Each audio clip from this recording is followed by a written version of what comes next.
Hello, Wayne. Hello, sorry, we can't hear you.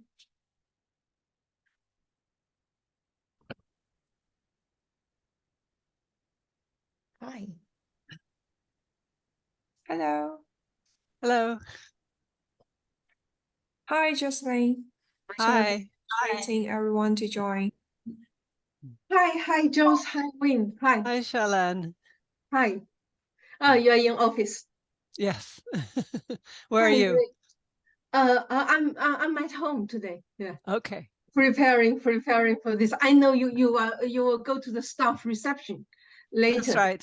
Yeah. So thank you so much for taking the time. No problem. To chair the keynote session. Very much appreciate.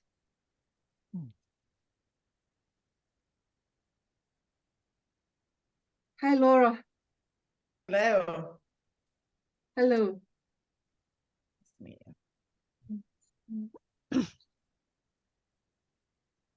Hi, everyone. I'm Ray joining from San Francisco. Hi, Ray. Can you hear? Yes. Yeah. Sorry, Wim, we can't hear you. It looks like your microphone is muted. Oh, Wim, your mic is muted. Now it's better. Yes. Yeah, we can hear you. Thank you for mentioning that. So I do have some slides. Can I show them when I'm when I'm speaking? Yes, you can. Yeah. Okay. I thought you would have. Yeah, you can. Okay, very good. Yeah, you can see if you can. Yeah. Yeah, I'm the complete latest one, so I'm the last one. So it's maybe problematic in concerning the time, right? So it can be problematic. Yeah, we Really? have Joss, Professor Joss Alexander. She's the head of department. Okay. Yeah. So my boss today. Okay. Hi. Yes, she is. Yeah, I have seen you. You have quite some achievements, so that's very great to have you here. Oh, thank you. You too. Well, very welcome. I'm suffering every day as an editor-in-chief. Aha. Yeah. That is endless work. Endless work. Yeah. It Yes. is. Yeah. 724 workers. Yeah, something like that. Yeah. So Laura, you are in Berkeley? No, I'm in London. London. Okay, sorry. And who was? Ray, Oh, Ray is from San Francisco. Yeah. Yeah. I'm not in Berkeley. I'm in Silicon San Valley. Francisco. But yes. Oh, okay, very good. So I mixed up. Sorry, I'm sorry about that. Yeah. What time is it for you, Rui? It's 5:27 a.m. Oh my God. It's okay. We have Kevin Collins joining as well from San Francisco. See, he's not on yet. My accent always puts people off as well. Being an American in London, people always think I'm from David. Hi, David. Hello. Hello. Thank you very much for taking the time to join our event today. Good. You're very welcome. Are we live yet, or are we just about to start? About to start. And so we have Miranda here. She is operating the system. She will tell us, when we are live. And Professor Joss Alexander, she will be chairing today your opening session and also the keynote session. Okay. Nice to meet you. Just so I'm clear, I'm only speaking just for 5 minutes, just to open things up, aren't I? Yes. Yeah. And then I'm going to stay on mute and just listen to the proceedings. I'm very interested in the discussion, but I'm not going to participate beyond that, if that's okay. Yeah, that's really a great honor. Wonderful to have you, a great innovation scholar here. So Wim is also here today. You see Wim on the screen. Hi, David. Wim. Hi, how are you doing? Haven't seen you for a long time. Yeah, a long time. Yeah, I ran away from the UK a few years ago. So. Oh, I wonder why. I don't talk about it. Well, too much of a Brexit issue, I think so. Also, Yeah, go ahead. Oh, I just want to also introduce, we have Laura today here. She's based in London, and also she will talk about the concept and the trend of all-in-one app. She has written on this extensively, and also we have Ray joining us today from San Francisco. So it's very early morning for her. Wow. How's San Francisco this morning? Can't see yet. It's dark. I can see the Golden Gate Bridge behind you. The fake background. Yes, it's just all black behind me right now. Yeah. Yeah. Wow. We have another Ray. We have two. You have two of them. You have the art of being nope, she's a, yeah, you have the art of bilocation. That's good.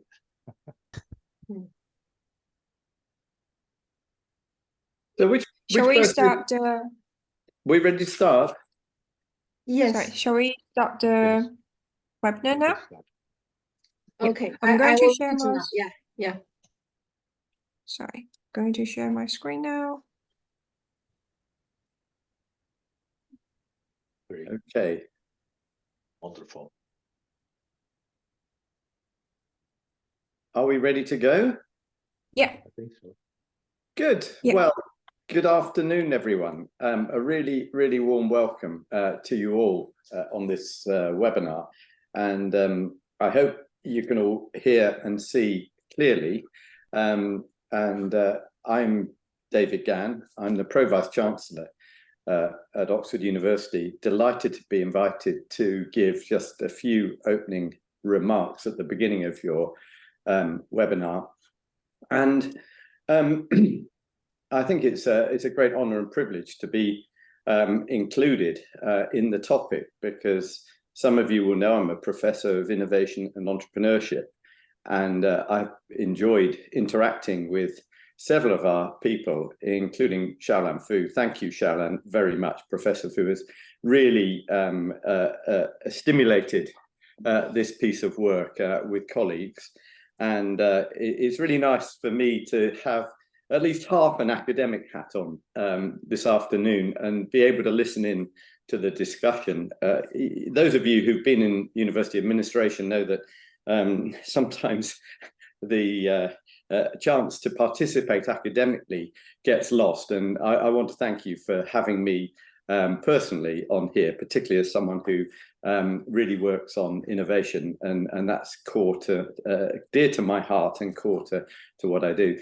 I also just want to say a few words and thank Tencent, who have funded the 3-year research project. And Tencent is a company I know quite well. I've visited many times in Shenzhen and met friends and colleagues in Hong Kong as well as in Europe. And it really is an exciting business. And I was just reflecting, actually, the title, Can the All-in-One App Be Replicated? And I was trying to remind myself, I think Tencent was founded in 1998, if I'm not wrong. And it was 1 year later that a certain Elon Musk founded X.com, I think 1999. And some of you who know the history of PayPal and the way it was brought together with Peter Thiel's company will know that Elon Musk's ambition of creating X.com as an all-in-one app was really focused down to becoming a payment system in PayPal. And of course, that became a successful product and service in its own right. But, you know, the interest here for me is, well, is Mr. Musk still trying to create the all-in-one app with his intentions around X that used to be called Twitter?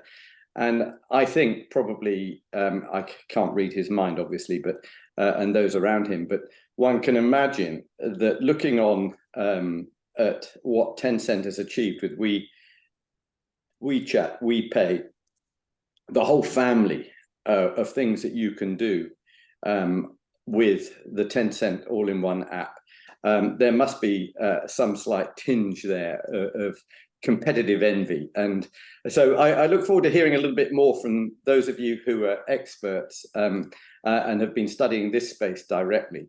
Before I finish, I just wanted to touch on one other thing, if I may, which is that in my own work, I became very curious about the processes by which ecosystems emerge. And I did publish some papers on this with colleagues, and one a little bit more recently. But you know, there's questions in my mind which I'd like to. I'll be listening out for anyway in the discussions about how value is co-created in ecosystems, because to my mind, an all-in-one app requires developer supply chains. It requires user interaction, you know, co-creation in the markets to some extent of what's needed and what's used. And of course, double-sided markets here with data that flow from the users back in and is sold back out. And I'm just curious as to how much our discussion will relate to ecosystem emergence and the processes, and then how they're managed and how they're grown, and the architectures and the governance and questions around, you know, is this left to the market to do? Or as we're starting to see with AI coming into this space, concerns that, you know, we can't just leave the developer to develop without having some guardrails for our citizens that governments and maybe international agencies will take a view on. So I'm more than interested in the topic. I feel it touches into some of the things I used to work on and think about a lot. And you know, there's another great company in China that I was very close to for a while, Huawei, and I know that part of Shalan, your research here is about catch up and fast follower, and then at what point do these companies actually emerge as innovation leaders? And I'd be curious to know how our panel and others see the role that Tencent's played here, because I looked at Huawei and with colleagues, we studied their patenting behavior over a period of time. And we were looking to see to what extent it actually was patenting out to protect its fast follower position, or it actually emerged as a leader. And actually a couple of papers we published, I think, demonstrate that Huawei took a lead a few years ago in digital switching for you know, high definition on mobile networks. And so, you know, where are we coming out on the one-stop shop app, and are we seeing some emergence of leadership here in the same sort of way? So I think those are questions in my mind. I look forward to listening in, and I'll stop at that point. I hope that's enough of an introduction, and I'm going to pass back over to you, Shannon.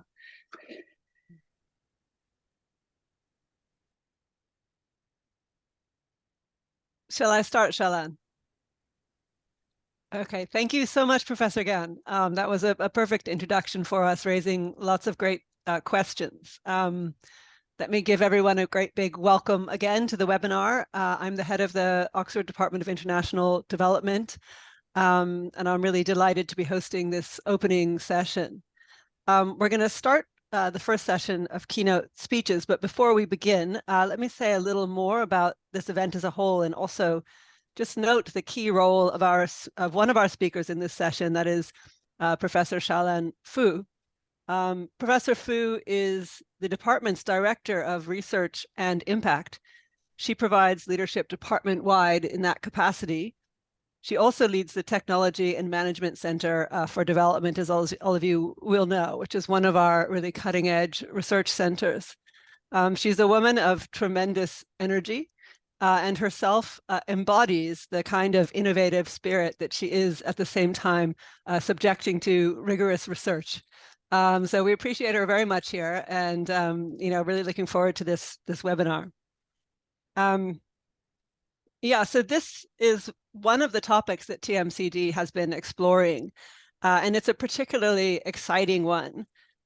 This event is intended to showcase the activities of the Tencent-funded 3-year TMCD project entitled Innovation and Catch-up in the Platform Economy. It has a focus on the findings from the study of WeChat. WeChat, as many of you will know, is a hugely successful all-in-one app. It has not been subjected to research before now, so this work is genuinely groundbreaking.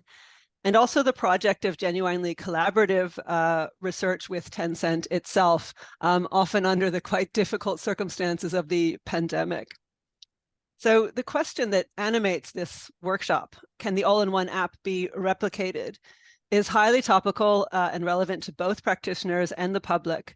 I'm sure that the presentations and discussions that follow will give us an opportunity to explore the emergence and proliferation of the kind of everything apps and their distinctive models and the opportunities for the further spread of these all-in-one apps to other countries.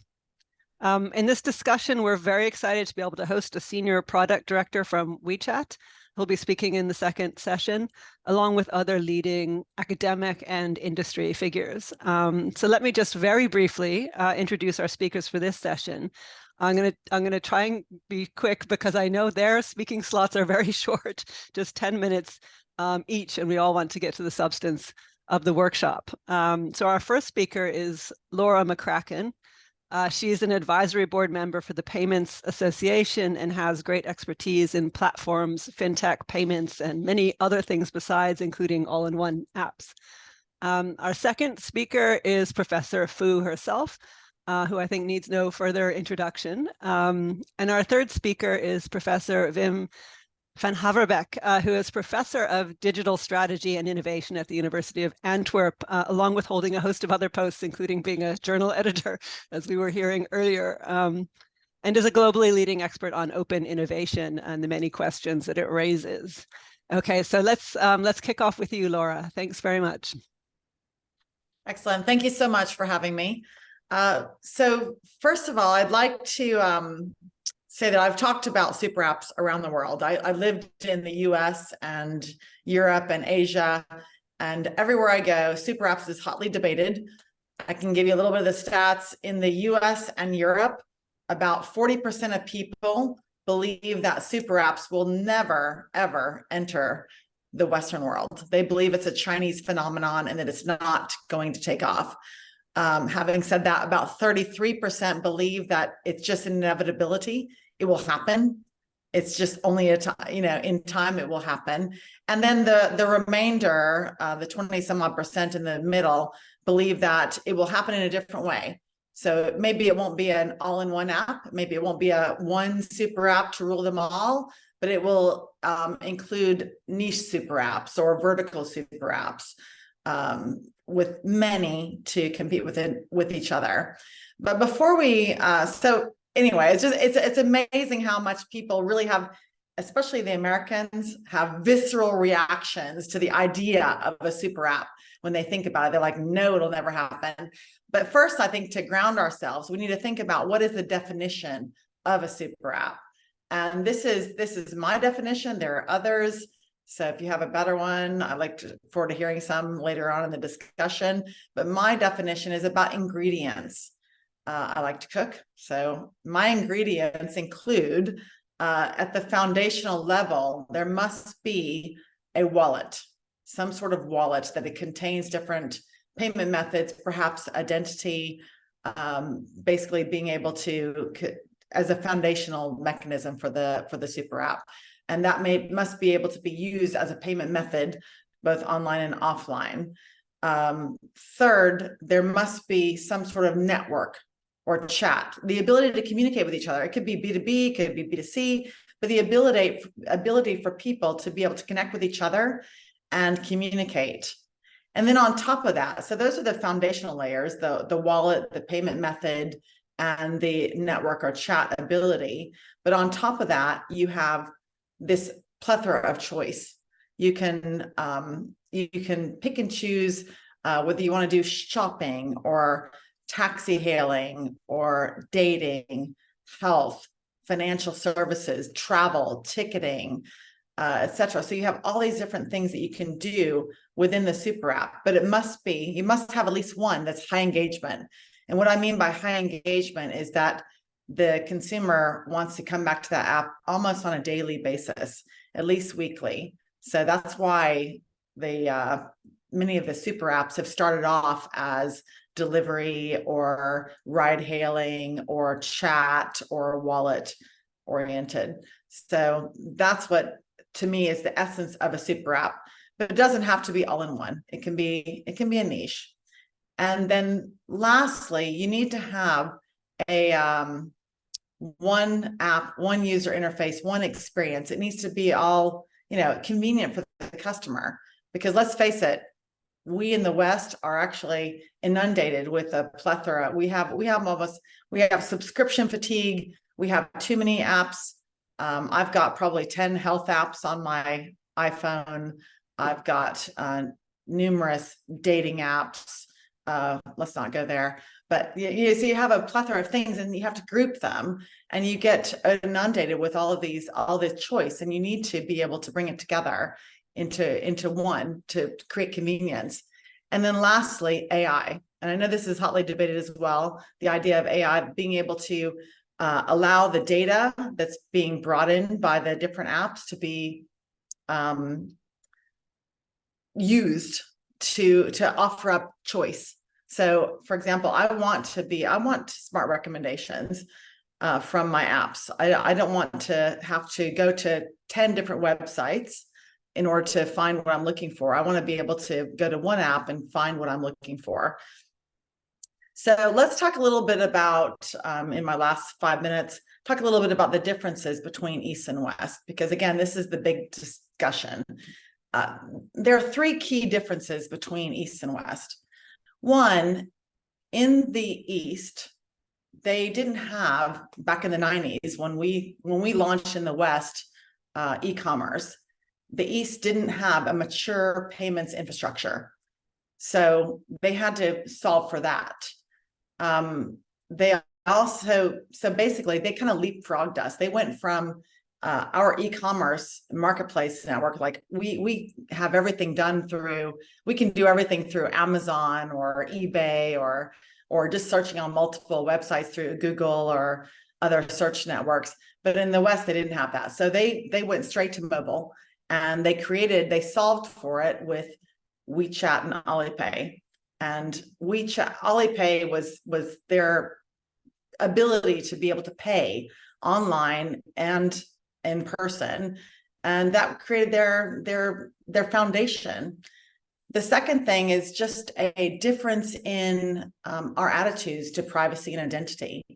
In the West, people have this visceral reaction about privacy and identity. We don't want it to be shared. That's why we have this GDPR thing in Europe, which means every single time you go onto a website, you have to click accept the terms and conditions. It's becoming a bit annoying for most of us.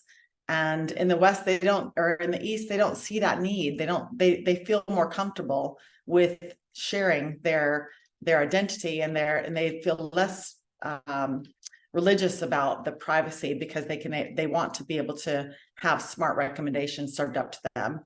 And the third thing that I think is different is the way that we shop. So again, in the East, they've really adopted social commerce. Social commerce is a passion that's near and dear to my heart. 30% of people in China, for example, consider themselves to be influencers or KOLs or creators. So they are actually actively interacting with their fellow consumers to influence and create and sell goods and services. And then the vast majority of the rest of them are taking their information, rather than taking their information from the likes of Amazon or Google, they're taking their information from influencers or creators or KOLs. These could be celebrities, they could be friends, family, but these people are providing their key influence to the consumers, and consumers are buying that through live streaming, through chat, just through following, through social media, etc. So the whole way of shopping in Asia is different from the way of shopping in the West. but I think that's changing in the West. So what do I think is going to happen? I do believe, again, I have a couple of minutes to say, I think that things are changing in the West because you've got the evolution of Gen Z. So Gen Z is growing up. They are really saying that they want to be influencers. They want to be creators. They're adopting this whole idea of social commerce. I believe that because in the West, you've got such a plethora of choice, you need to have more organization. You're going to have consolidation. You're going to have cannibalization of your own channels. To give you a quick example of that, think about Expedia. Expedia is a marketplace for travel. Of course, every individual airline or travel company would like to have their own website be visited. You want, if you're British Airways, you want people to come to your website to buy. However, you're still going to participate within the marketplace because you want to have the expanded reach and the better traffic. So people are companies are going to both play within their own e-commerce systems, but also within marketplaces and within social commerce systems. Nike is a great example of that too. They have their own e-commerce website. They sell through, say, Amazon's marketplace, and they also sell through social commerce such as Instagram. So all of these things are coming together to create this sense of consolidation and sense of people wanting convenience, wanting to buy from influencers, wanting to be creators, wanting to create a more inclusive commerce system. And again, I believe that it's all underpinned by having a good sense of wallet, a good payment method, and good chat ability so that people can communicate with each other through live streaming. So that's my 2 cents on social commerce and super apps. And I have to say, I'm a failed American because I am a believer, and I believe that it will come to America and Europe in due course. Thank you very much, Laura. That was a great kickoff for us. I think we'll just go direct to Xiaolan now, and then we'll have questions at the end. Yeah, great.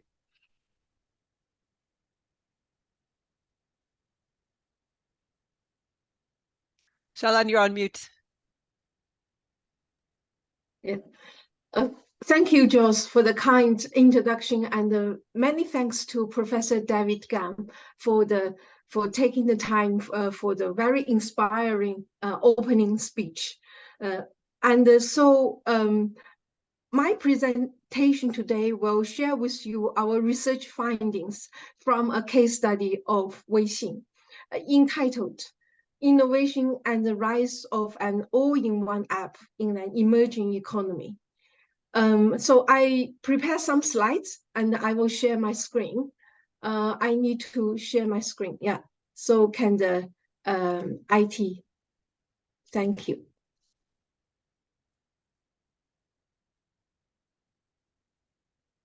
Can you see the screen now? Yeah.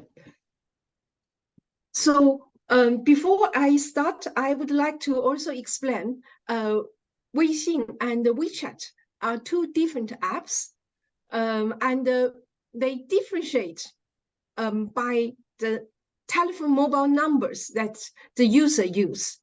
Weixin's users use China mainland mobile number, and WeChat's users use all the non-China mainland telephone number. So yeah, that's the difference between Weixin and the WeChat. And in my presentation today, if the expressions WeChat is mentioned, everybody can understand it as Weixin. So the motivation, we are now living in the age of digital revolution. The digital economy can bring many opportunities to the human society, and also, helping us to build inclusive society and develop new drivers for economic growth and development. Well, at the same time, it also brings challenges that we need to address. And the Chinese internet companies have risen to the world frontier in the past 2 decades. How did Chinese internet companies innovate to the world frontier? How are the all-in-one apps developed in China? And what is different in China's approach? And what lessons can we learn from China's experience? There are very limited systematic academic research in this area, and our research aims to fill in the gap through an in-depth case study of Tencent. And Tencent presents a very good case for our research because it's a very good case because it's proven success. It's already there for 24 years, and it's one of the 3 major internet giants from the developing world. Looking at the world's top 10, Tencent is one of the 3 from the global. And in the past 15 years, Tencent has input increasing investment in research and development, into innovation. About more than 2/3 of Tencent staff are R&D staff. Shalan, Yes. I'm sorry to interrupt, but people are having trouble hearing you because there's a distortion in your sound, in your voice. Can you hear me now? So people can't hear you. So yeah, can you hear me now, Jules? No, there's a distortion happening, so it's your voice is breaking up. I see. I don't know when I missed your call a couple of times earlier. Yeah, let me switch off the camera, but yeah, can you hear me now? I don't know. Maybe No, my network. No. Is the voice? Can you hear me better? Yes, that's much better. Oh, okay. Yeah. Okay. Yeah. So yeah, Tencent has in the past 15 years, Tencent has input increasing investment into R&D. 2/3 of Tencent staff are R&D staff. And looking at its innovation output, in terms of patent application and granted, Tencent ranked number 2 in the world, and only after Google, and ahead of other global internet giants, including Alibaba, Baidu, Amazon, and Meta, which is formerly Facebook. And Tencent was founded in 1999, and in 2011, WeChat was founded and was launched. And since then, we can see Tencent has, its number of users and annual revenue has increasing exponentially. And by the year 2022, the annual revenue of Tencent was about 500 billion RMB. So it's more than 500 billion RMB. So it's more than about 60 billion US dollar. And Elon Musk, as David said, Elon Musk told his fellow colleagues that they should imitate they should imitate WeChat and copy. That's what he told in the video. So what is WeChat? What is WeChat? So WeChat is a super app or is an all-in-one app. So you can hear, I hope you can hear me clearly. So yeah, WeChat is an all-in-one app. Now its monthly active users is more than 1.3 billion monthly users. I have visited WeChat headquarters in Guangzhou. At the reception, there is a screen showing, a lively number of users across the world. I can see the users is across all the continents, and also many in the UK too. And also it has built an ecosystem based on WeChat, the company. So on WeChat, if you have a WeChat, you can, like in China, you can do everything. It started as a social kind of networking, kind of messaging, social networking function, and later it has the voice function, and later it includes moments. You can share moments, share your life. And later there are official accounts launched that organization like Oxford or my center, TMCD Center, we have an official account. We can publish news and articles reporting and sharing our research in Chinese through this media. And later in 2013, WeChat Pay was launched. This is an important milestone, including the payment, which laid the foundation for an ecosystem, wider ecosystem. However, it only took off when in 2015, the WeChat Red Pocket launched. This is an innovation inspired by Chinese culture. Chinese during Spring Festival like to share, sending the red pockets. So they use digital red pockets. So immediately, the number of users increasing very rapidly, and later they introduced the company, business, we come. So now I have a social spin-out company called oxvalue.ai. We have we come, which helps small companies, startups to manage from business to HR to finance everything. They built the digital infrastructure for the small business. And later in 2017, this very important mini program introduced, which from then, I think the ecosystem really become an all-in-one app. So experts can have different view. That's my yeah. And later they have WeChat channel, which videos can be shared. So this is this all-in-one app. And so our research actually is a combination of qualitative and quantitative research. We explore micro evidence at individual level. So for the quant methods, we have sampled 30,000 staff, research staff, and send out this survey online. And we received nearly 2,000 valid responses with a response rate about 7%. We linked the survey data to the patent data, administrative data, and attributes data. And we also, at the same time, carried out interviews with stakeholders. And overall, we interviewed 63 staff and managers in different departments of Tencent.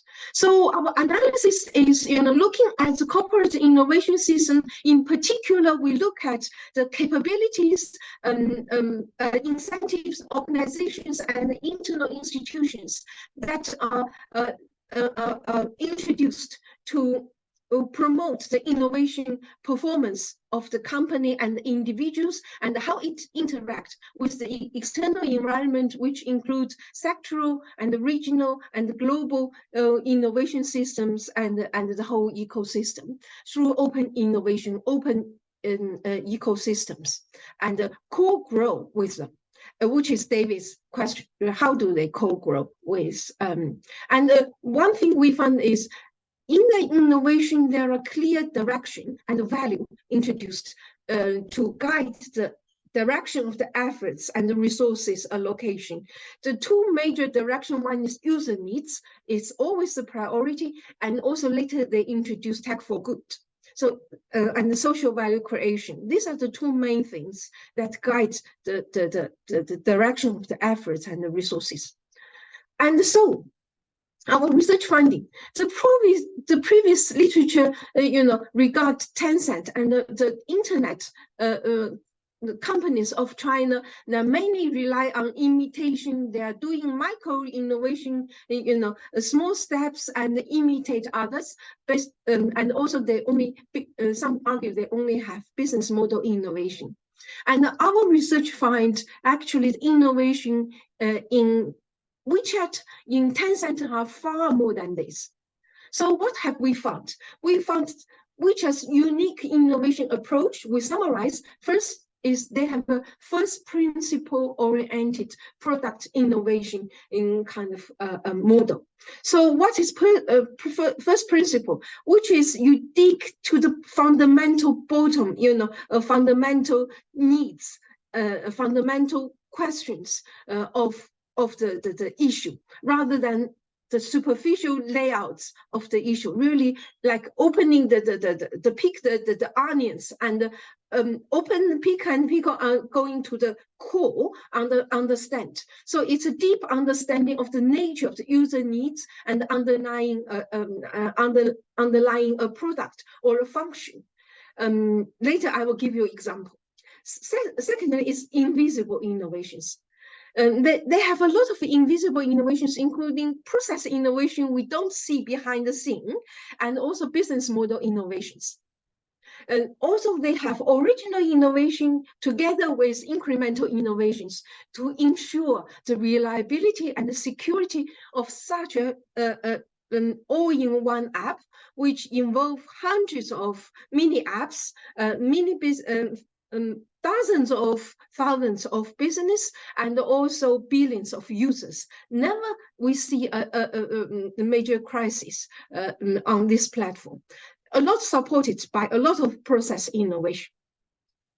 And they have competition between small groups within the company. They build open and inclusive ecosystems to enable co-growth of the platform and the small business and the individuals on the platform. Within the company, they have an inclusive and diversity culture, encouraging autonomy, self-motivation, and facilitate internal mobility. So that's our 5 main findings. If we look at the first principle-oriented product innovation, they try to identify the nature of things and the essential needs of users. So let me give an example. Is what they very often they ask, what's the nature of a product? What's the nature of communication? And what's the nature of the moments? So Alan is always thinking about the nature of things, and he likes about super abstract things. That's their manager said. So for example, like Tencent doc. A Tencent doc is not just a Word document. They understand it is a space. A space for what? A space for co-work and a space for idea exchanges. And since it is a space, so we can bring people in to work here and exchange idea here. So that's how they think about how to design a kind of online doc product. So, and they also have a more kind of long-term perspective, because they're looking at the nature of kind of user needs, and so they take a long-term perspective instead of what the literature argues. They only do mini kind of innovation and also very kind of minor updates based on user feedbacks, led by user feedbacks. But actually, their senior product kind of manager said, we think independently about the core nature and the logic of product. And we sometimes create market for our users. So, and Alan, the founder of Alan Zhang, who is also an alumni, came from the same university that I did my undergraduate. And he said, a small group of users can't represent everyone. This is the biggest challenge. So we need to identify, understand the essential needs of users by ourselves. So it takes a long-term view and going to the bottom of the question so that it is sustainable. And also, the second is about invisible innovation. So a lot of continuous innovation within Tencent, a lot of in-house and the WeChat, a lot of in-house R&D. So and almost I ask them, do they outsource any R&D and the product development from outside? They said they almost all are created in-house. This also gives me a lot of encouragement. Is the developing countries have a lot of talents in in the digital technology area. So they integrate various services into one app, and they support and ensure the safety and the stability of the large-scale usage through this continuous innovation. And they have functions and products applicability across various scenarios and systems. That's kind of all-in-one app must have this kind of technical ability to allow different scenarios and the technical systems, Android and the Apple system, to use in the same app system. And they have novel product innovations like this WeChat kind of red packets and also mini program. Later I will show you. And also they have business model innovations supported by technical innovation, like this QR code for SMEs. If we see this picture, you know, this is a sole kind of businessman on the street selling kind of shoes and the plastic products on the street, and he normally doesn't have a bank account, and he has a kind of QR code, and the WeChat payment system allow him to receive money, and this old grandmom can also use her mobile phone to scan the QR code and make the payment. And this helped a lot of small business, there are many other kind of business model innovation help the small business in particular. And the mini program is an innovation for developers in the IT sector. It created Shalan? Yeah. You're over time. I don't know whether you can wrap up a bit quickly. Okay, yeah, so I wrap up quickly. So this mini app is another novel innovation which created a lot of, you know, a fundamental innovation, allow many people to not small business developers, third-party service providers to be integrated into the WeChat platform, and the corner shops and the individual primary school students can also develop a mini program which make it very open, inclusive, and empower the small business. And they are open and inclusive systems. So this is another major feature of WeChat.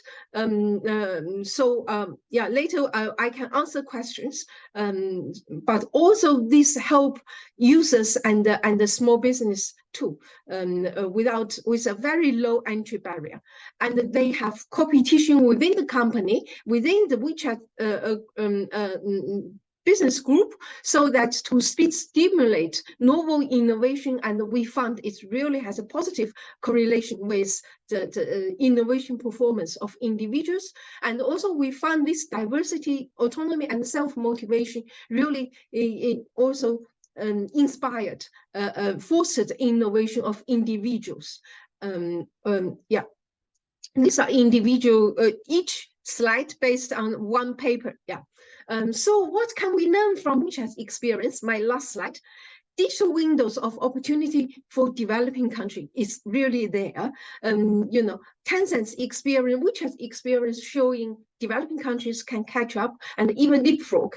And there are many talents in the developing world. They use a combination of process, product, and business model innovations to accelerate the catch-up process. And they look at the essence of user needs to take a combination of long-term view together with small steps, incremental upgrades. And also they used a lot of culture and the local needs driven, inspired innovation, in which the developing country also, you know, we see a lot of relevance, and also organization incentives to foster creativity, like competition within the company, and a lot of kind of human resource self-motivation, autonomy to foster innovation of the employees. And finally, an open, decentralized, and inclusive ecosystem for co-growth for the companies, small companies on the platform. they leave a lot of space for the small companies to design their own app rather than Tencent do everything for others. So everybody takes ownership and gets the feeling of fulfillment and achievement. And so that's all from me. Thank you very much. Thank you. Sorry for a bit long. Yeah. Thank you very much, Shalan. That was fascinating. And I mean, I'm sure you have so much more to say about that research as well. I'm sure it'll come up later again. Let's turn to Professor Van Heverbeke now.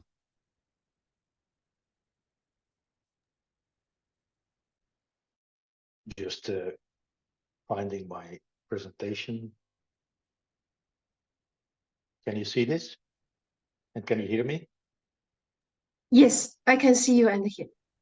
Okay, just let me minimize. Okay, so I thank you very much for the invitation, and thank you, Shaolan, for making the introduction for my presentation, because I'm going to talk about digital healthcare platforms in China, using also the WeDoctor, which is basically the digital healthcare platform from WeChat or from Tencent. So I'm doing this research together with three Chinese co-authors, and you have to, because otherwise, yeah, as a Westerner, you cannot enter, let us say, the system. You cannot enter the text and so on. So you have to work with Chinese people. So Song Wang from Zhejiang University, Hanru Jiang from the Zhejiang University, and Ying Shudu, who is working in Paris. So let's move on, and I hope I can do that in 10 minutes, as long as my slides want to move on. Okay, here we go. The WeChat as an all-in-one app is already explained by Shaolan, so I can go very quickly here. It's basically replacing Facebook, WhatsApp, Messenger, and you call it so. Basically, it's replacing 15, 20 apps which we use in the West separately. Here we use it into one single super app, if I can call it that way. So it's a portal, it's a platform, it's even, if you want, a mobile operating system, depending on the way you look at it. And it has very strong, because it's a super app, it has very strong network effects and carryover effects between these different services it's offering.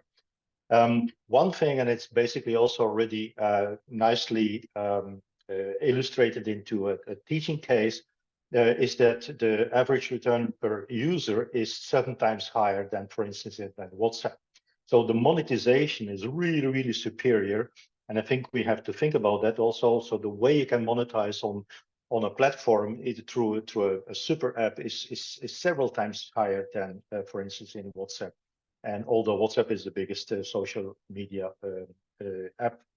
So what is the future of WeChat? Well, you can do different things, but I'm going to focus here on health and wellness. So I think what Shaolan has been mentioning about deep understanding of user needs is very, very important. And let me just read one sentence I got from the internet.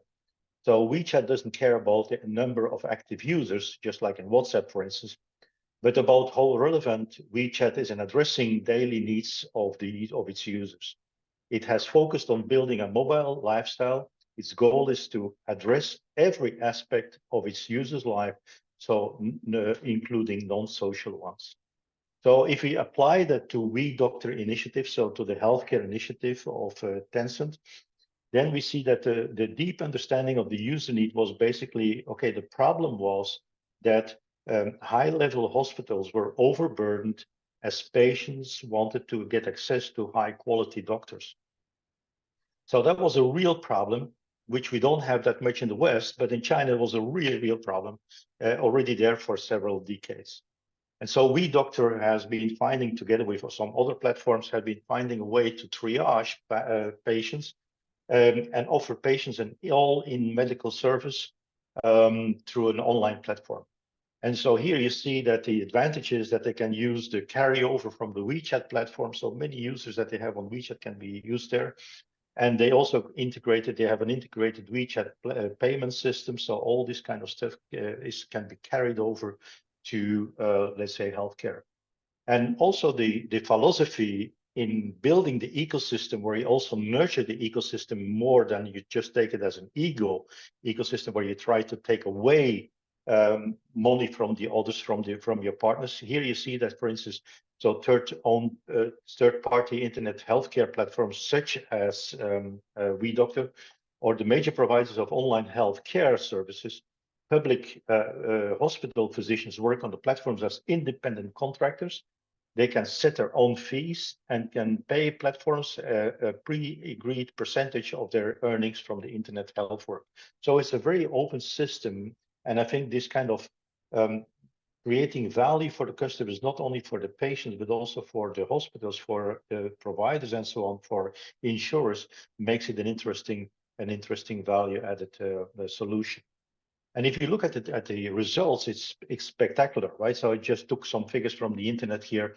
I'm sorry, they are not complete, but it gives you an idea. So like, for instance, WeDoctor, and I compare it with Ping An, which is an example.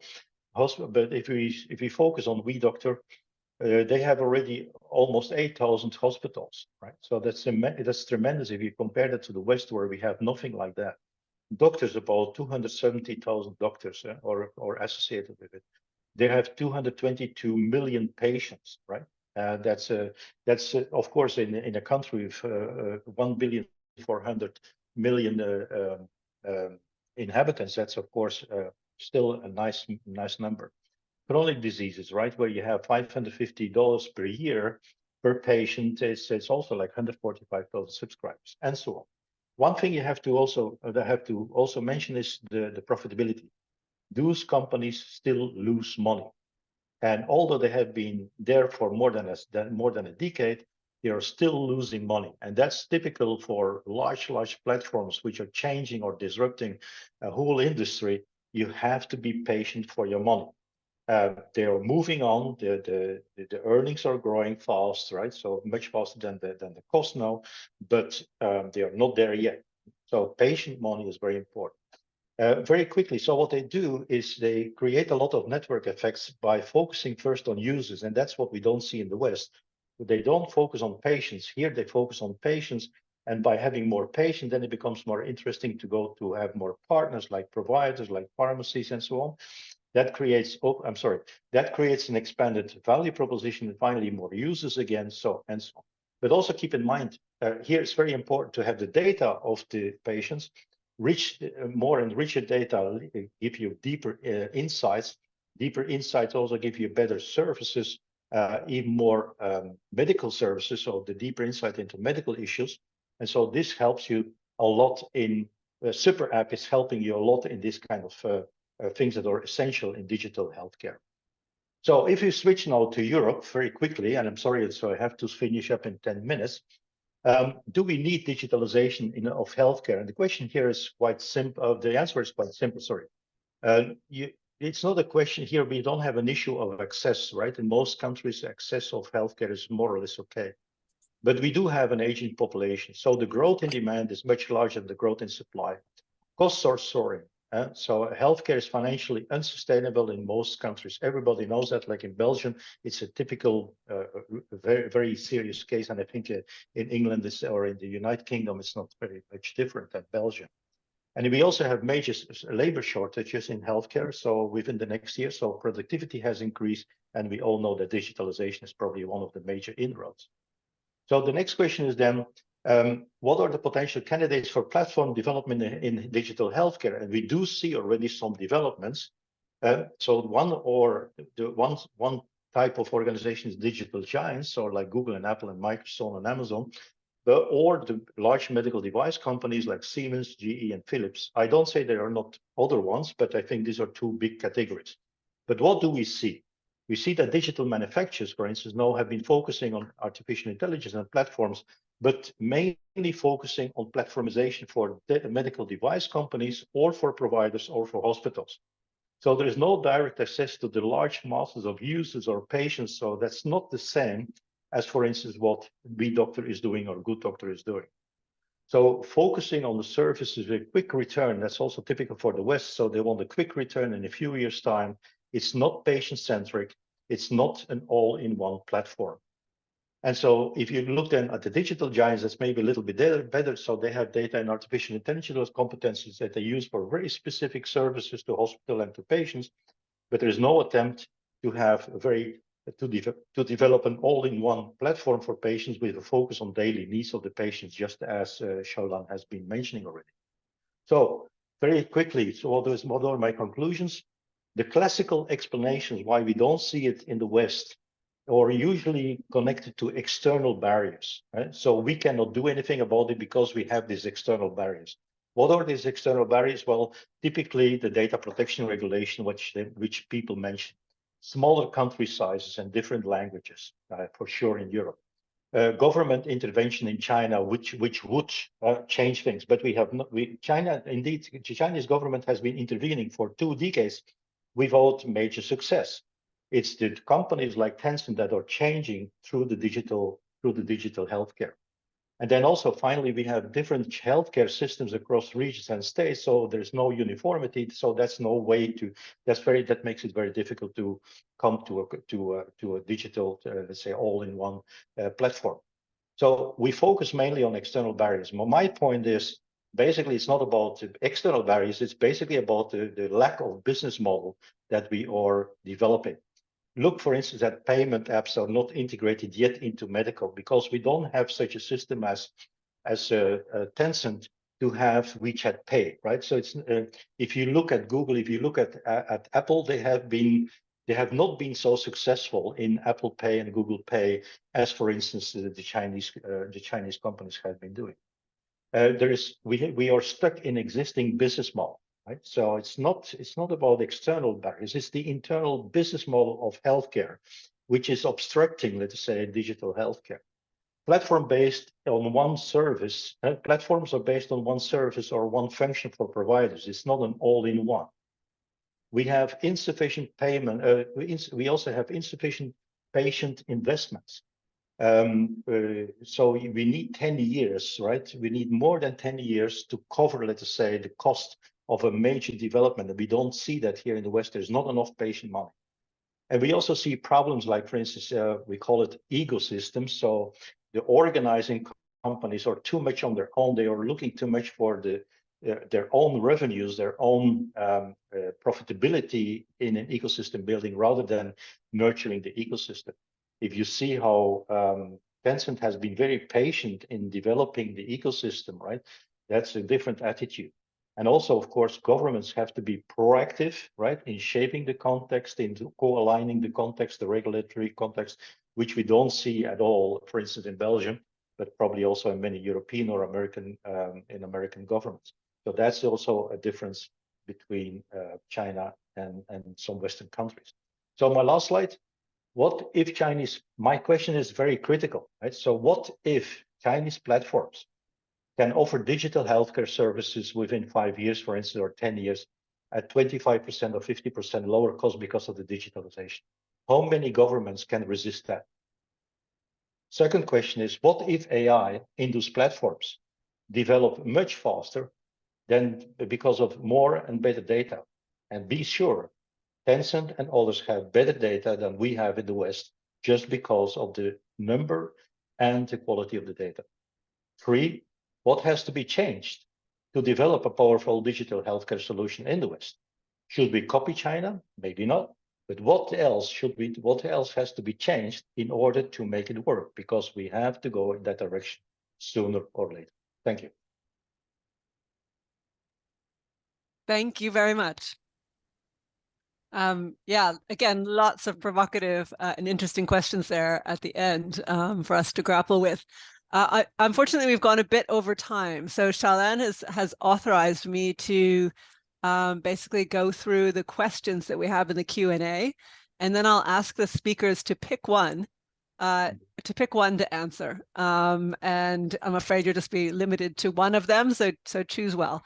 Okay, so the first question is, in which industries or sectors in Western countries do you believe the all-in-one app model could achieve the greatest success? Which markets might be more receptive to this model? For example, TikTok is promoting its marketplace, which combines influencer marketing with e-commerce. However, some argue it falls short of Amazon. Do you think this model has the potential for success, and if so, how? The second question, in the West, competition is fierce, and many different apps and services are already competing very hard for users' attention. If all-in-one apps were in Western countries, would this competition be even more intense? Would it create a monopoly, for example, where big players would grow bigger and small players wouldn't be able to survive? Or will it give more opportunities to small businesses? And then we have two questions from one questioner. The first is, the key is defining what is an adaptable app. Content can always change, ergo the app is adaptable. How do you make the app adapt to navigate other partner ecosystems to keep the consumer engaged on a daily basis? This is the power of WeChat. 4.2 million verticals can be embedded inside the main app. What if you could remove the need for 4.2 million apps in real time with AI? This last question ties directly to Wim van Averbeke's presentation of integrating other complex ecosystems. How do you handle the privacy and identity issues in real time? Another question, how could we understand the challenge of Weixin WeChat's internationalization as a super app? Its ecosystem seems not to work well in foreign countries. And finally, the most commonly used chatting app used outside of China today is WhatsApp. What's stopping WhatsApp from emulating Weixin's success? Okay, so let's start with you, Laura. What question would you like to respond to?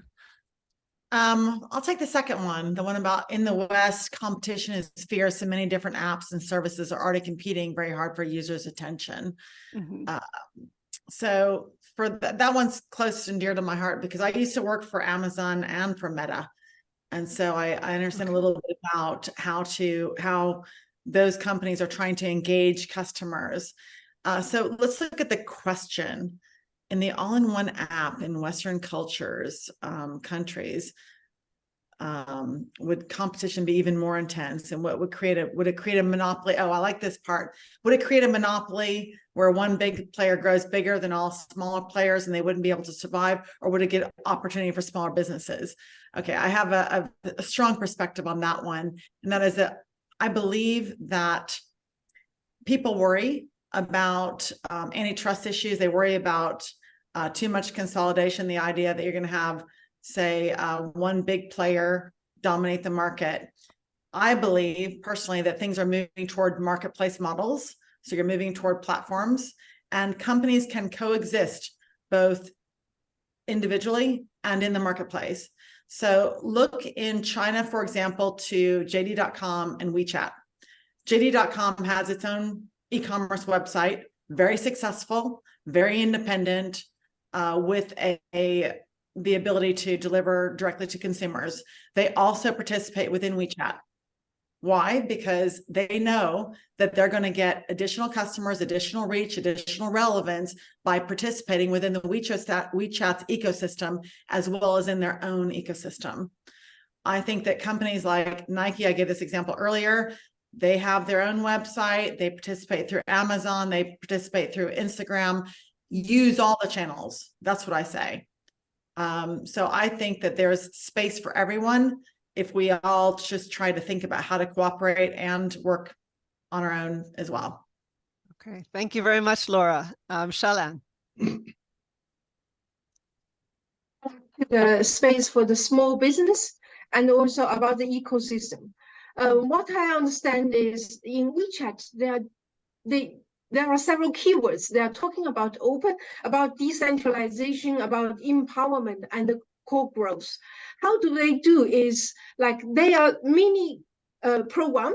It's not a big, their own engineers said it's not a big shopping mall that will kind of, throw out all the small business. Instead, they call their mini program is a toolbox that the users, the small business and individuals will use it to build up their own business on the WeChat platform. And the entry level is so low, even primary school students with some training can create their own mini program. And also they try to leave the space because Tencent has the technical capacity to do everything for others, but they purposely leave the space. They keep themselves as a toolbox, leave the space for others to create their shops, their online operations, or etc. themselves, design themselves. And so this all their partners have the space to do their own things, to take the ownership and grow there, and grow there. So this, they call this decentralization and also co-growth. So this is one way that how they create this co-growth. And in this ecosystem, David mentioned, how does the ecosystem grow? Laura said it's the patient, Wim said it's a patient process. What I have seen is Tencent early on introduce a kind of moment kind of function, which you can share your moments on the openly among your friends. It's not to the world, it's not X Twitter, but among your friends. Some people start to sell things on using that platform. So innovative users also, kind of helped this interaction. They sell things, and later Tencent also has this Tencent Pay, allow people just sell things among their friends and take payment. And later, then we see this WeChat red packet and WeCom, which is a business one, and later mini app, mini program introduced. So this the kind of we call mini business on the WeChat form, Weishang. They are, I think, the initial business that we have seen, and gradually building up the ecosystem, and later the mini program really brought the ecosystem, and you can do public-private services, various services, from health to education to travel, everything on and payment and hotel, all on the WeChat through a kind of mini program. You don't need to download many apps on your mobile phone, only WeChat. You use it and you open it. You don't need it, it's gone. So on our mobile phone, only one app. So this is something, and I understand from an engineer side is because this is mutual reinforcing. They have this ecosystem, allow them to identify what's adaptable, what's compatible, and how they can find the right balance and what kind of system which can become an industry standard. Without the ecosystem, they cannot identify which is that's why Google or other platforms were not successful in developing this, because they don't have this ecosystem. But this ecosystem led by a lot of innovative users too. Thank you, Xiaolan. Professor van Haverbeck.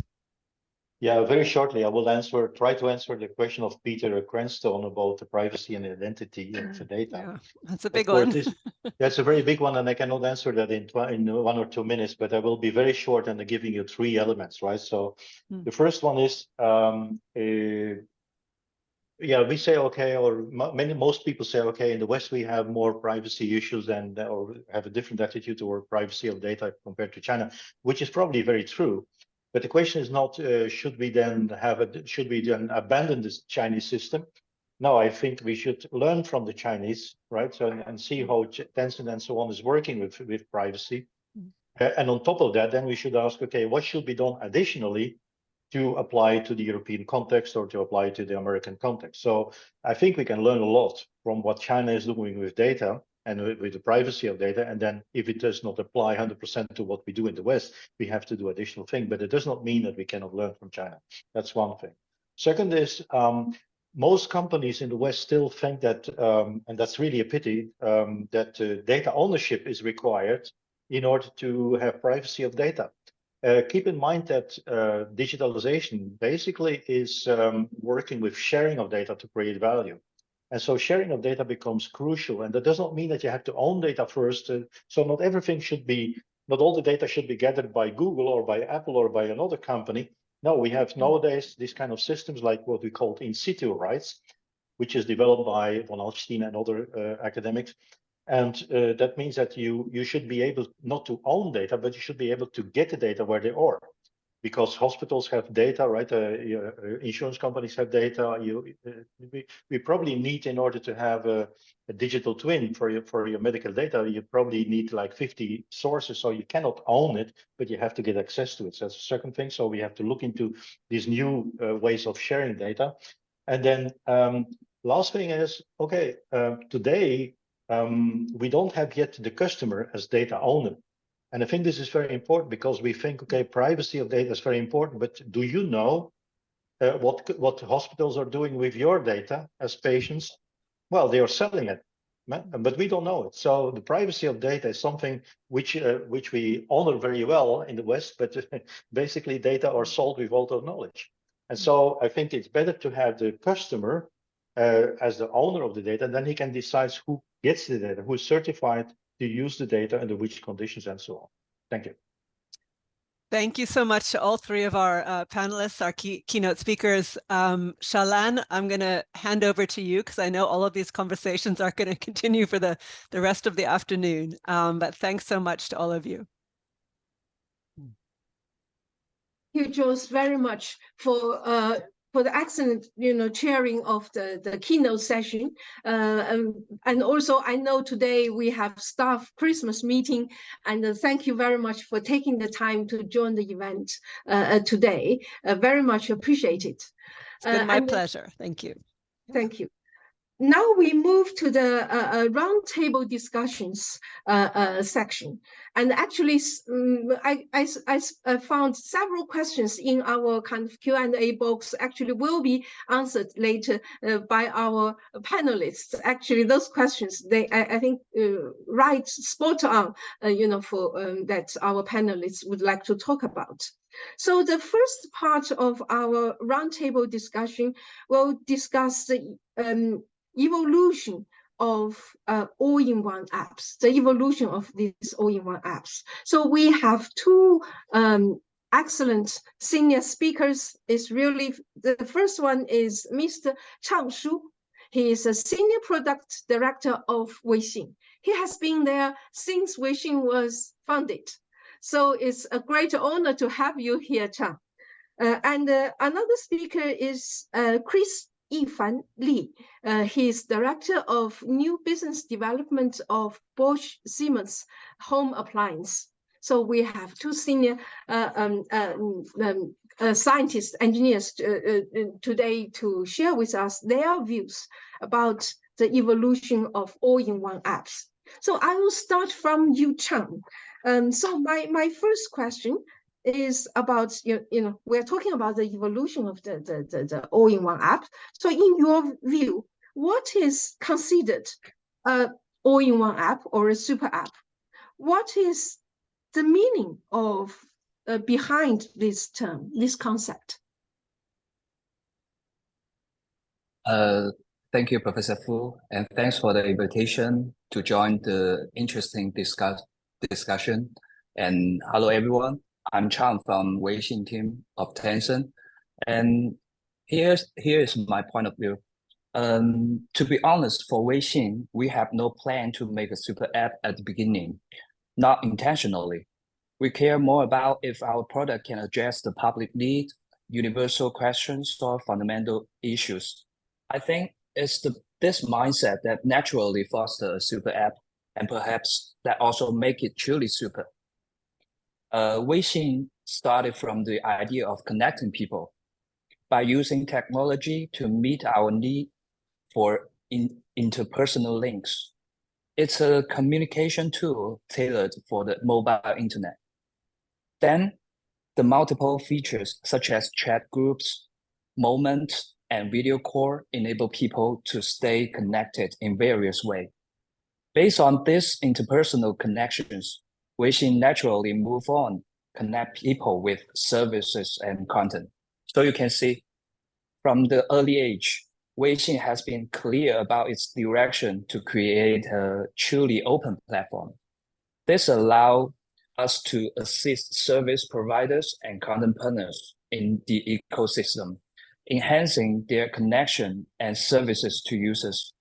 Basically, we hope to connect the world closer through standard and universal access. First, we need to connect people with content. So we have provided the official account function to connect businesses with users. As the content system becomes mature, we see increasing needs for more services, such as to buy tickets and tap on your phone. So we move on to develop Weixin Pay, a mobile payment solution. In response to various service needs, we also developed mini program, an easy-to-use application so you can access service you need anywhere. Of course, our Weixin channels also allow everyone and brand to become an online video publisher and have their own space. It's important to remember that all these developments originate from a deep understanding of what users and business need in real life scenario. Thanks to this open platform and our cooperation with businesses, services providers and users, you can see that we have gradually created a comprehensive ecosystem. So that's my understanding of super app. Thank you. So the Weixin's ecosystem now is naturally fostered over the years, and the user needs kind of, users have some needs, and the leads Weixin to develop some function over time. So it's a gradual process. So yeah, it's very, very interesting. And this user needs will also give a lot of implications and inspiring to other companies who want to develop all in one app, follow their user needs, but also with a deep understanding, before decision making. Think deeply what's the user needs, fundamental needs, behind their requirement. Now, I have another question for you. Like, from one single feature to multiple functions continuously being added, what were the key decisions made throughout the development of WeChat? I think for this question, we believe that a thriving ecosystem means it's healthy, open, and constantly improving. Take the mini programs as an example.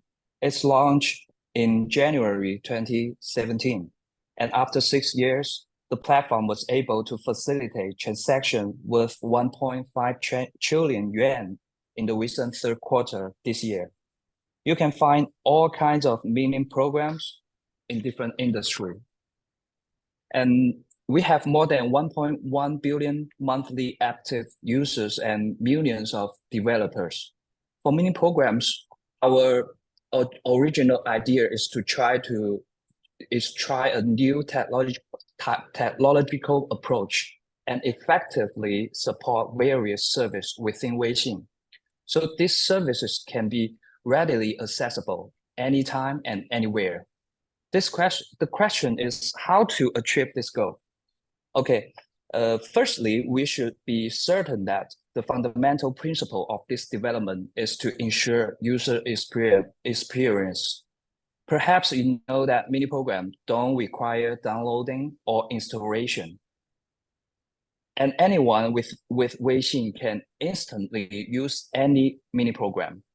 To do this, we have worked out a complete solution from using a mini program, sending messages, sharing, searching, and reconnecting. We also make sure that users feel very easy and smooth to use a mini program, whether they are on-site or online. Furthermore, in this development process, we don't want the traffic to be uncertain in any way. And that's why a mini program will not tell you the number of users or followers. Why? Because we think it is all about service, and service you need in real life. For example, through a mini program, you can order food at a restaurant and not share bike on the street, or recommend something you bought to a friend. We find these things natural in everyday life. So in the heart of Weixin, or you can say the essential function is to facilitate the service. I can share an example. Brands like Starbucks and China local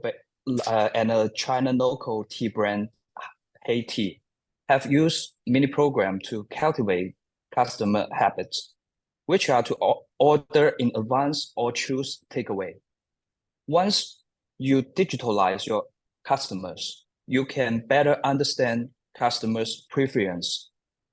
And this certainly speed up the R&D of new products of themselves. Secondly, once we have a clear vision for the Weixin ecosystem, we have continuously enhanced our capability to meet the needs of different industries. These capabilities are developed upon transparent and viable measures. So companies, big or small, can all operate within the ecosystem on an equal footing. And they can make use of our toolkits to serve their own customers. So we understand more the very needs across industries. We analyze, visualize, and develop additional functions and solutions. So these industries can better use the Weixin ecosystem to thrive in it. Lastly, beside the companies, service providers are also a key part of the ecosystem. Millions of developers actually share our goals and vision, and they offer a variety of solutions for companies looking for opportunities within Weixin, such as providing customized mini program. These service providers help lower the technical barriers for business to enter into the ecosystem and accelerate their digital transformation. Meanwhile, they also earn revenue by offering the service. This is amazing. And to make it better, we establish a system for service providers because we want to ensure fair and healthy competition among them. And for the outstanding service providers, we give them more support. So I think that's how we build this ecosystem for Weixin. Thank you. Thank you for explaining them very clearly.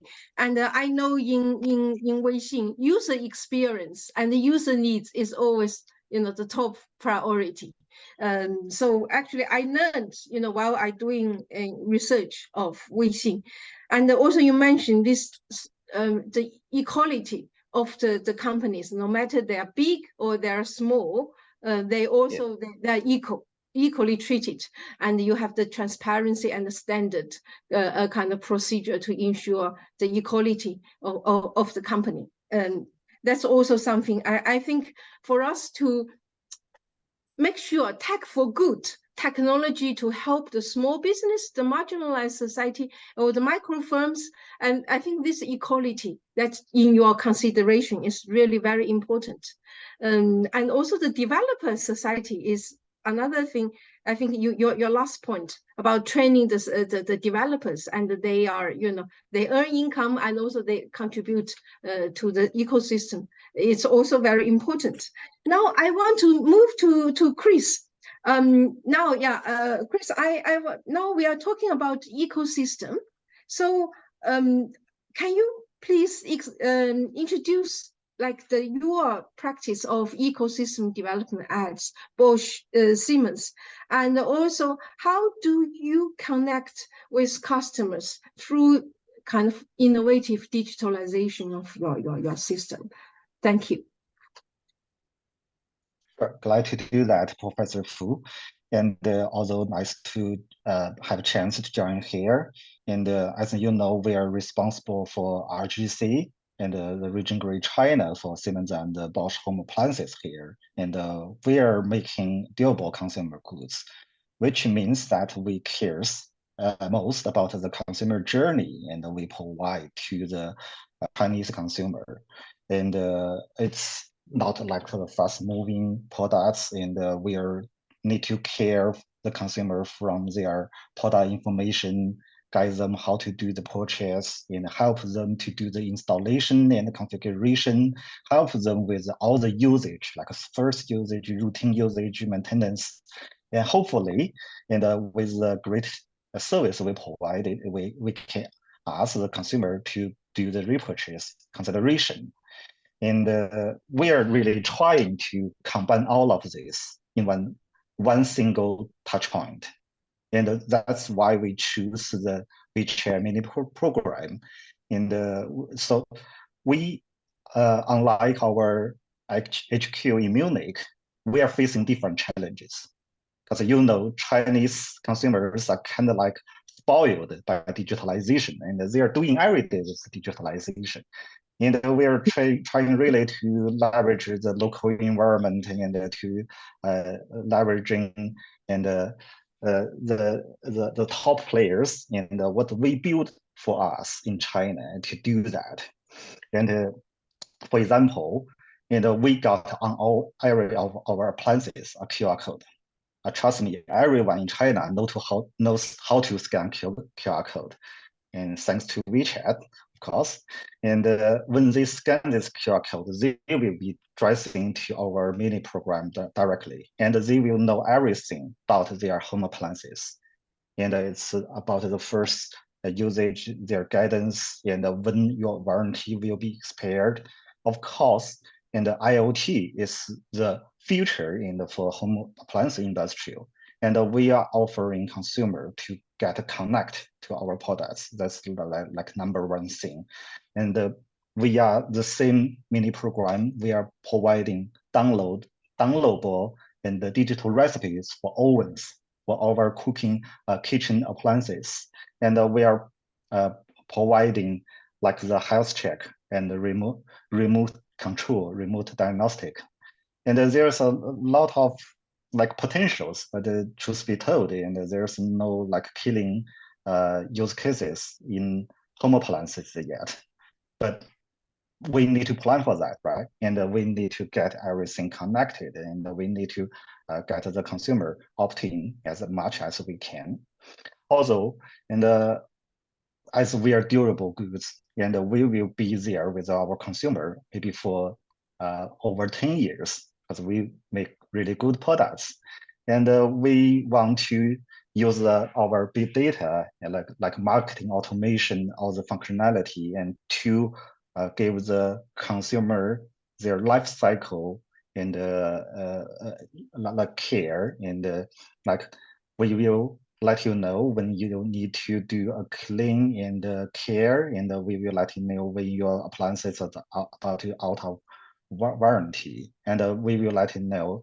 And if you are using your appliance for so long, maybe longer than 8 years, and for cooktop, it's like not so safe right now, and we will keep that in our database.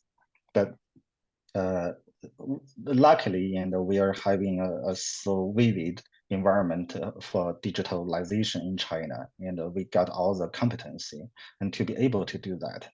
But among all of this, I think WeChat gave us, especially the mini program, gave us the opportunity, the chances, and to combine everything in a single one touch point, and for our consumer. I think that's the most innovative things, and we've been doing, and since the mini program happened. That's the most innovative thing, yeah. So actually, what you said is really interesting. Like the consumer electronics, this is a large market, isn't it? And in the time of when we move into the IoT and everything being connected, and you need to help link to the customer and help them to get connected, and also it's such kind of interaction. So yeah, you mentioned the mini program of WeChat has been very useful and the most innovative thing. So can you give us tell us a bit more, how does this kind of open platform provided by all-in-one kind of app like WeChat open up the opportunities for Bosch Siemens? Give us a little bit more detail how the mini program helps Bosch Siemens to open new opportunity, or yeah. Mm-hmm.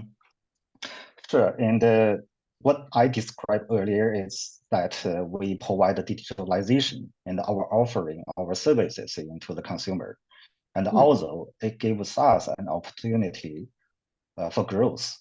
And it's not in a very good economic situation, and and we're like not growing so fast like years ago, and the people start to realize, and we really need and accumulate our own consumer assets in our own private domain. And the private domain is like the best thing, and we looking so far. And there's actually many ecosystem in China, and the top players in China want to build the private domain. But so far, and for me, and WeChat is the only ecosystem, and they can provide the actual private domain and our own consumer asset operation. But there's a lot of precondition for that, and I heard about the personal information earlier, actually, and we're dealing a lot of many things about that. China has issued the personal information protection law. It's kind of like the GDPR in Europe, but even stricter. Trust me, because I'm speaking to lawyers from both sides. That's exactly why, and we need the consumer to opt in via our mini program. You have to opt in, and we are their own consumer touch point, and opt in voluntarily, and so it's legal and to use the consumer information. And we will tell the consumer everything about how we're to deal with their data, and how we're to plan to store their data. And trust me, there's no consumer data can be stored across border and for China. There's a lot of regulations, but I think so WeChat help us and to be better in the opt-in phase, and also WeChat is the only ecosystem so far. We try others, trust me, and they're the only ecosystem so far we can use to do the real user operation, and we can reach the consumers. Also, one thing I want to mention about WeChat is how restrained they are. There's really no less is more, and they do not bother consumers. It's, on the other side, it's not good for the brand, but on the other side, and the consumer will be keeping in this environment, keeping in our touch point. I think that's a major thing for us. Thank you, Chris. I totally agree. Actually, China introduced the data protection law. It's very stringent. Yeah, like you said, even more stringent than the GDPR here. And also, I know WeChat is very, very careful about data security, and also what you mentioned, cannot bother the users. I heard a few times in my interview that's one of their principles. So now I want to move back to you, Chan. Two difficult questions. The first one is, can you use one word to describe the innovation of WeChat? And secondly, how do you balance functionality and the bloat? And also, how do you balance user experience and the monetization? So yeah, over to you. Okay. I think this is not an easy question. I try to answer it from my view. I think for the invitation, I will put in this way. The key is still to go back to user needs, and that's the starting point. We highly value customer experience and believe all product development should start from this. And this is the underlying logic we should never forget. It helps us continue to identify the fundamental issue, and then through discussion, figure out the optimal solutions, and also make rapid interaction. This generally sum up what is the innovation for Weixin.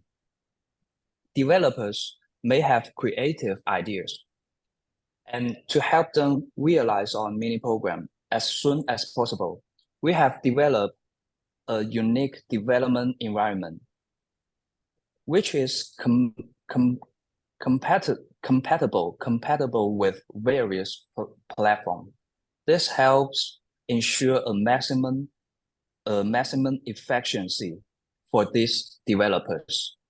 It's so effective that some schools have included mini program in their curriculum. Meanwhile, this also helps companies to embrace innovation at faster pace. The cost for development, marketing, and use of mini programs are extremely low. Sometimes business want to launch a new idea within 1 or 2 weeks, and mini program are ideal for them. Here is a familiar story for us. It's about Louis Vuitton. The luxury brand has turned its mini program into the official mobile portal in China. During holidays, the brand may experience high customer traffic. So they have developed a mini program that allows customers waiting in line to pre-select products. Furthermore, to provide exclusive experience for VIPs, the brand uses mini program for one-on-one video shopping service. Generally speaking, that's often a dedicated mini program to each large product category. This provides its consumers with the latest digital experience, and it also directly highlights the brand's value. Actually, many brands have used mini program as a test field for their endless innovation, just like Chris said just now. And we think innovation is a continuous process. In this process, it's natural to face more and more problems. For Weixin, our approach is always to prioritize user experience, and we don't offer new functions randomly. As I mentioned earlier, we need to think like users, put ourselves in their shoes, in real life scenes, and make sure they use their feature naturally. Our solutions help business improve their operation efficiency. At the same time, we have a set of rules, so business cannot disturb their mini program users as they like. This effort also controls the extent of commercial activities, which should be appropriate. By the way, users can choose to enable or disable certain Weixin features or services offered by business. So this is a two-pronged approach. My opinion is that in the process of product innovation, it's crucial to bear in mind user experience. I'm glad that businesses thrive within Weixin ecosystem, often share our value. They also help maintain a healthy environment. We believe that as long as we ensure good user experience, we can naturally create a path of commercialization. And this also help our ecosystem develop in a healthier and more sustainable way. So here's my answer to how we innovate in the different situation. Thank you.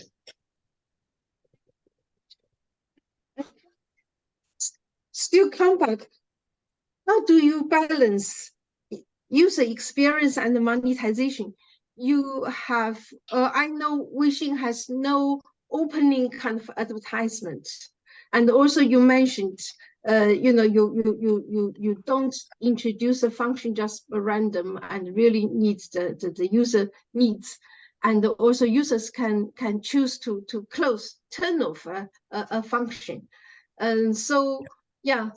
For others, apps, they want to grow, they need some income. So how do you make the decision, monetization and kind of user experience? I think today. Yeah. Yeah. Yes. I think it's a good question. I have answered about that. We have made our choice. So the user experience is the most important thing. And here's the bottom rule. And from this, we think the commercialized can be more natural. Once we protect our user experience better, the commercialization will be healthier. So I think the most important thing is for us how to insist on these rules based on the commercial requirement for our team, maybe. So that's really helpful. Yeah. That's a question of choice, I think. Thank you. Yeah, thank you. I think it's a very important answer. Yeah, and I think the world will understand the logic, the philosophy for Weixin. Yeah. So yeah, user experience is the bottom line. Yeah, and Chris, I have a final question for you. And so yeah, so your Bosch Siemens is a famous brand. So how do you see the trend about the platforms? Would it move to an all-in-one app, or you think it, may not be? And also, what's your view about about this trend, moving to all-in-one app? I think it's like everyone is trying so hard to do that, at least in China. As I think all for X, Elon Musk, and is really trying so hard to do all-in-one app, super app. And from our own experience, and it's like same thing. When we build up our own mini program, and we don't build up just one, and we build up like a mini program matrix, like we building up 7 mini programs, and for the same services and feature as right now. But then we realize, and from consumer experience, and what Chang has mentioned so many times, and I also think that's the most important thing. And you can do anything, but don't hurt the consumer experience, and it will help you in the longer run. And so yes, I think the all-in-one app is like a trend, at least for the consumer experience perspective. But also, and we are also selling consumer products, and we know it's not like you can control everyone's mind, and it's in their mindset, and it's like people will finally decide which platform should I do, what should I get these services. But so far, from our appearance in the all-in-one, and to cover the whole consumer journey, it's a good thing, and for us and for the consumer. You think it's a trend? I hope it will be a trend. Yeah. So I need to think very hard. Like my oxvalue.ai, we have a kind of tool, kind of AI empowered to do the valuation of patents or of copyrights, etc. Whether we should, develop a mini program to do our business on Weixin, or we should think about, or even you have 7 mini programs. So we should think about, 1 mini program for patents, 1 mini program for digital asset, and then 1 program for something. So thank you. And this really inspirational for me to think about. Yeah. So that's all for our section 1 of our panel discussion. And then we will, thanks Chang and thanks Chris for your excellent contributions. And it's really insightful and also inspirational. I believe the experience you shared will give a lot of thoughts to many other practitioners and academics. And I hope Elon Musk, and I believe he will watch today's kind of webinar, or at least the video. He will watch at home. I think would be useful for him to hear about the practitioners talking about all-in-one app, which he is very much interested in. So thank you, Chang and Chris. Now we moved. Yeah, thank you. So without any break, we move to our second panel. In our second panel discussion, we'll focus on the future trends of all-in-one app. So we have 4 excellent experts from Europe, from North America, so leading industry experts, and also an author. So we have Kevin Collins, who is Managing Director and Software and the Platforms and the Innovation Offerings. So Kevin Collins, at Accenture. So it's a large, famous consulting in business. And also we have Kevin Shimoda, author of the first super app. So he is Director of Partnerships at WeChat Oceania. And we have also 2 female experts today. We have Laura, we have already met Mac Kraken, who is the advisory board member of the Payment Association. And also we have Miss Rima from San Francisco. So she is founder and the consulting editor of Tech Buzz China. So thanks to all of you. And so we have a few questions. So maybe you can take turns to share your thoughts on these questions. The first question, actually already in the question box, is which industry is best for super app, and where do we think we will see new super app first? So shall we start from Kevin Collins? Yes, hi. Thank you for having me. Nice to see old friends here.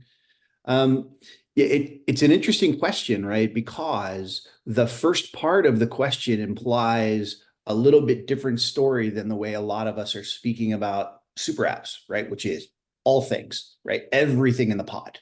What you're saying here is, how do we think about super apps within industry, which I think is a good and smart question. Most of the discussion we heard earlier in the keynotes that healthcare is a key area. Obviously, there are barriers, there are hurdles to that one.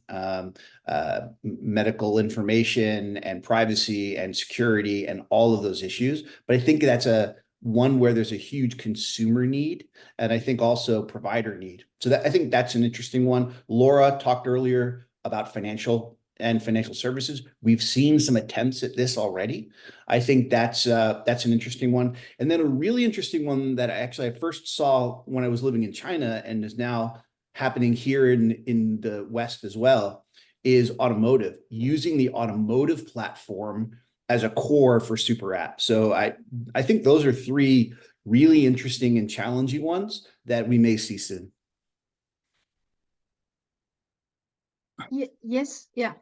Please continue. Yeah, I can see you, Kevin. Yeah, I can see you. Oh, okay. Go ahead, Kevin. You jumping in? Okay. Yeah, Sheldon, you want to pass it on to the next Kevin? Is that what you're saying? Yeah, okay. Yeah, okay. Yeah, please. Yeah, please come in. Yeah. Yeah, okay. Well, Sheldon, thank you so much for having me. As Sheldon already said, Kevin Shimoda here, author of the first super app.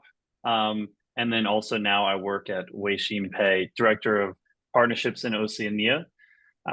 So yeah, thanks so much for having me. So this question, what is the best industry for a super app or all-in-one app, and where are we going to see one next? So I think it was, you have to kind of go back to what is that definition of a super app and what are we exactly talking about? And this has already been talked about a lot here, but won't go too far into it. But basically just it's users connecting with a lot of content and services, all leveraging tools to make those interactions really valuable. and then all within a great user experience. Normally that is an app, but as kind of Kevin Collins is putting out, you could be in a car, and that doesn't necessarily have to be a phone app. And so what I see is that core, we always talk about an anchor service. So where does it start from? And that's where I agree with Kevin Collins. This is the right question, is which industry do we see this start in? And then adding in ancillary services to branch out to other bits. I see basically wherever, kind of going also back to Chang Su, talking about you always start at the user need. So wherever we see basic human needs, which are really consistent and frequent, which is why a car is a good example. That's transportation, that's mobility, that's something you need every day. Almost every day you need to travel somewhere. You need to get somewhere. You can't just stay in your room. Communication, talking to people, you need human contact. That's obviously where Weixin started. Social media, sharing to people want to get out in public, and shopping, people want to buy things. So these are all industries that are very well suited for a super app. And that's where I would see this beginning. But where next would we see a super app is kind of the more fun question, or where is the next one? I think because a lot of products can get stuck, or they can kind of adhere to one product position. And I think, and over time it can get a little stale. I think what we're going to see is products which are in a new area, something like metaverse, or we've seen digital, I guess, different aspects. I think metaverse is a good example. Something that's very fresh and new is going to help users be excited for new services that are attached onto that. And it will be, especially if it's a product that's kind of considered really very agile, that could be an area, I think, that we could see turn into a super app. And I think also gaming is another one that we might see, and we've seen ones from gaming already start to grow, but that's especially games that are kind of fun and continually providing new services and new products to their users, is helping users to have an idea that, oh, this might be more than just the original core product that they provided me. There might be other things out there. So that ability to have users' needs to go beyond what the game originally provided.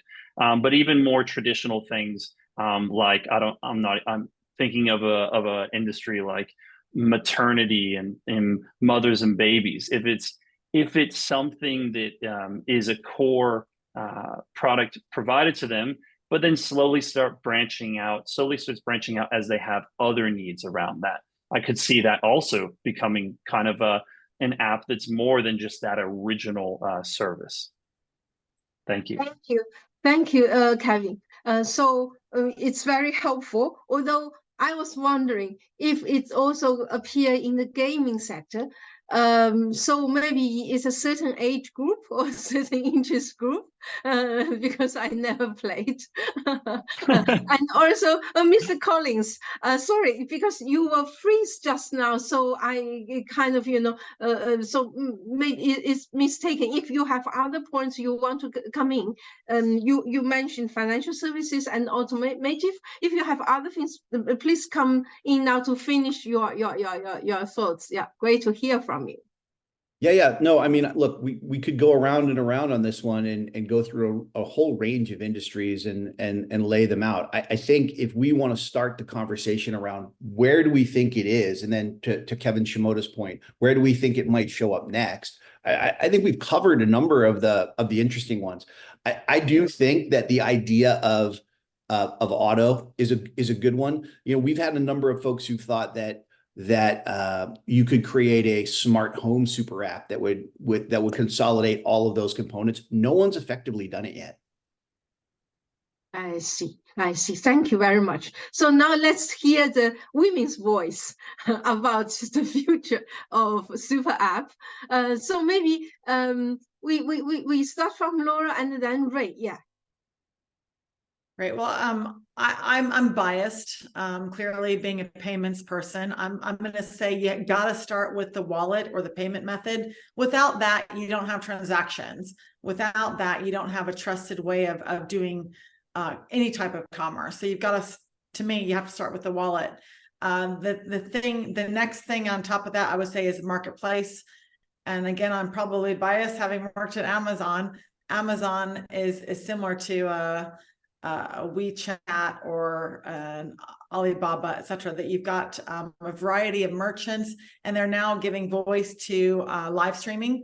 I don't know if you know this, but Amazon has launched a live streaming platform so that you can have the voice of the creators or influencers amplifying or curating different products or services from the marketplace. And then to me, social is the last bit. The WeChats, the Instagrams. Again, I'm going with examples from the West because we're talking about bringing it to the West. And those are the ones that amplify and give it the network effect. So to me, it's wallet number one, marketplace number two, social number three, but social is what gives it that exponential growth. Oh, yeah. So thank you very much, Laura. Yeah, so it's very clear you named three kind of possibilities, and you think the social one will be the place, give it exponential growth. Yeah, thank you. Now let's move to the other side of the Atlantic. So Ray, yeah, so great to hear from your view.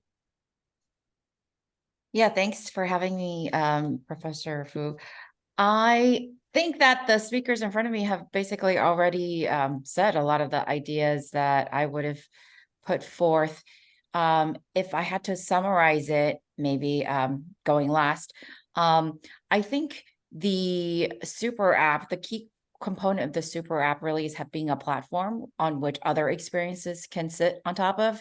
And actually, Kevin, the first Kevin, your competitor, McKinsey, had defined a super app as an application that provides, customers, partners, or employees with features sitting on top called mini apps, right? Which is basically exactly what Weixin or WeChat has.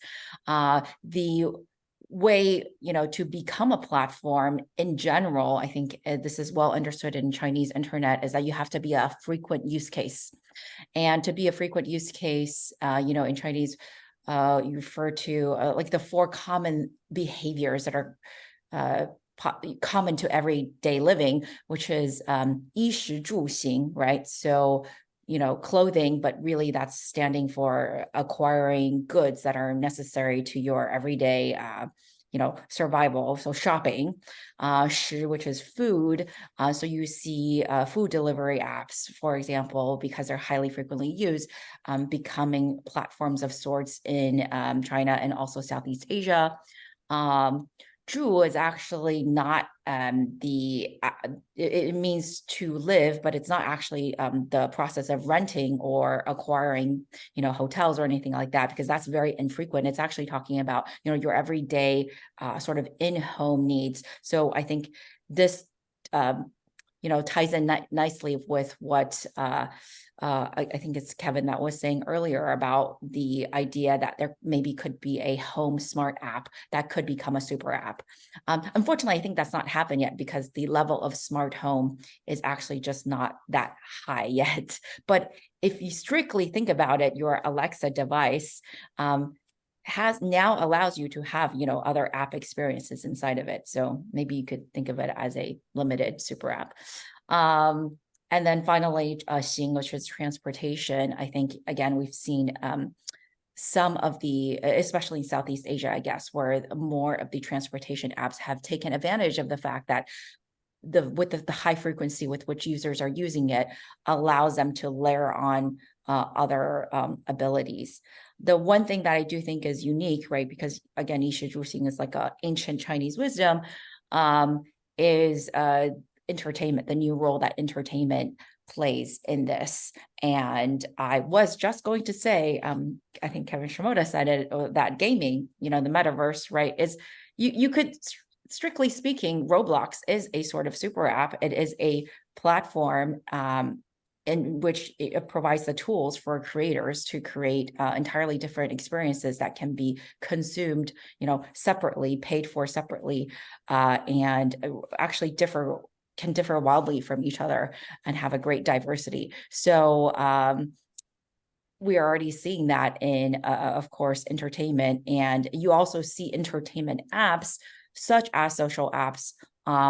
TikTok, not so much yet, but its Chinese equivalent, Douyin, has experimented, I don't think as successfully, again, as the mother of all super apps, Weixin, but it has experimented and started to delve into the realm of super apps.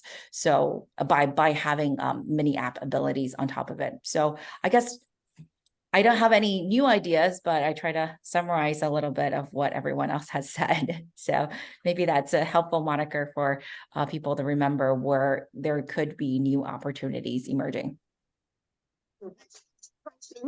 It's West, isn't it? It's good because you brought the Chinese thinking about 衣食住行, all the areas with the high frequency. I think this run is very, very interesting.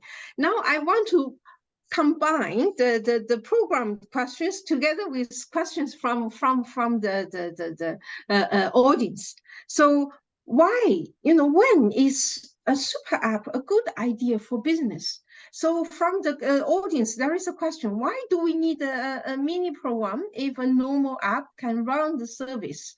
So when is a super app a good idea for a business?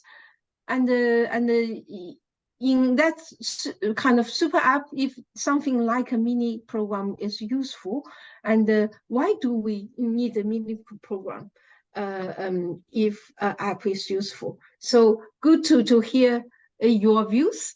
Maybe we start from Shimoto, and then Mr. Collins, and then Ray, and then Laura. Yeah. Thanks, Xiaolan. Great question. So yeah, when is it a good idea for a super app, for a business to make a super app or an all-in-one app? I really enjoyed Changsu's earlier comments about Weixin's journey to become a super app, and it's that it wasn't the original intent. This is very much more of a journey than a destination. So instead of, I think that's a really big learning point, and kind of goes to whether or not it goes to about that decision. It's that you're not trying to create a super app out of scratch, that end result, that final destination. Instead, you're trying to follow that journey. And kind of like he said, the journey is just sticking to the user needs, looking at what those are, and then slowly trying out new services. I guess that's kind of what I'm adding on, is you also slowly try out adding new services and see if that matches those user needs. So it's very much an iterative process. So then when it comes to when, that kind of question of when is kind of fun, because it's kind of like you're not doing a super app and then suddenly you are doing a super app, which I think it is it would be much more of an iterative process. It would be more of a, you're doing a little bit of trying to do other services and try to expand your core product position. And then later on, really looking at that more platform models, maybe offering in-app, or offering that platform aspect of allowing other content to be provided within your own app.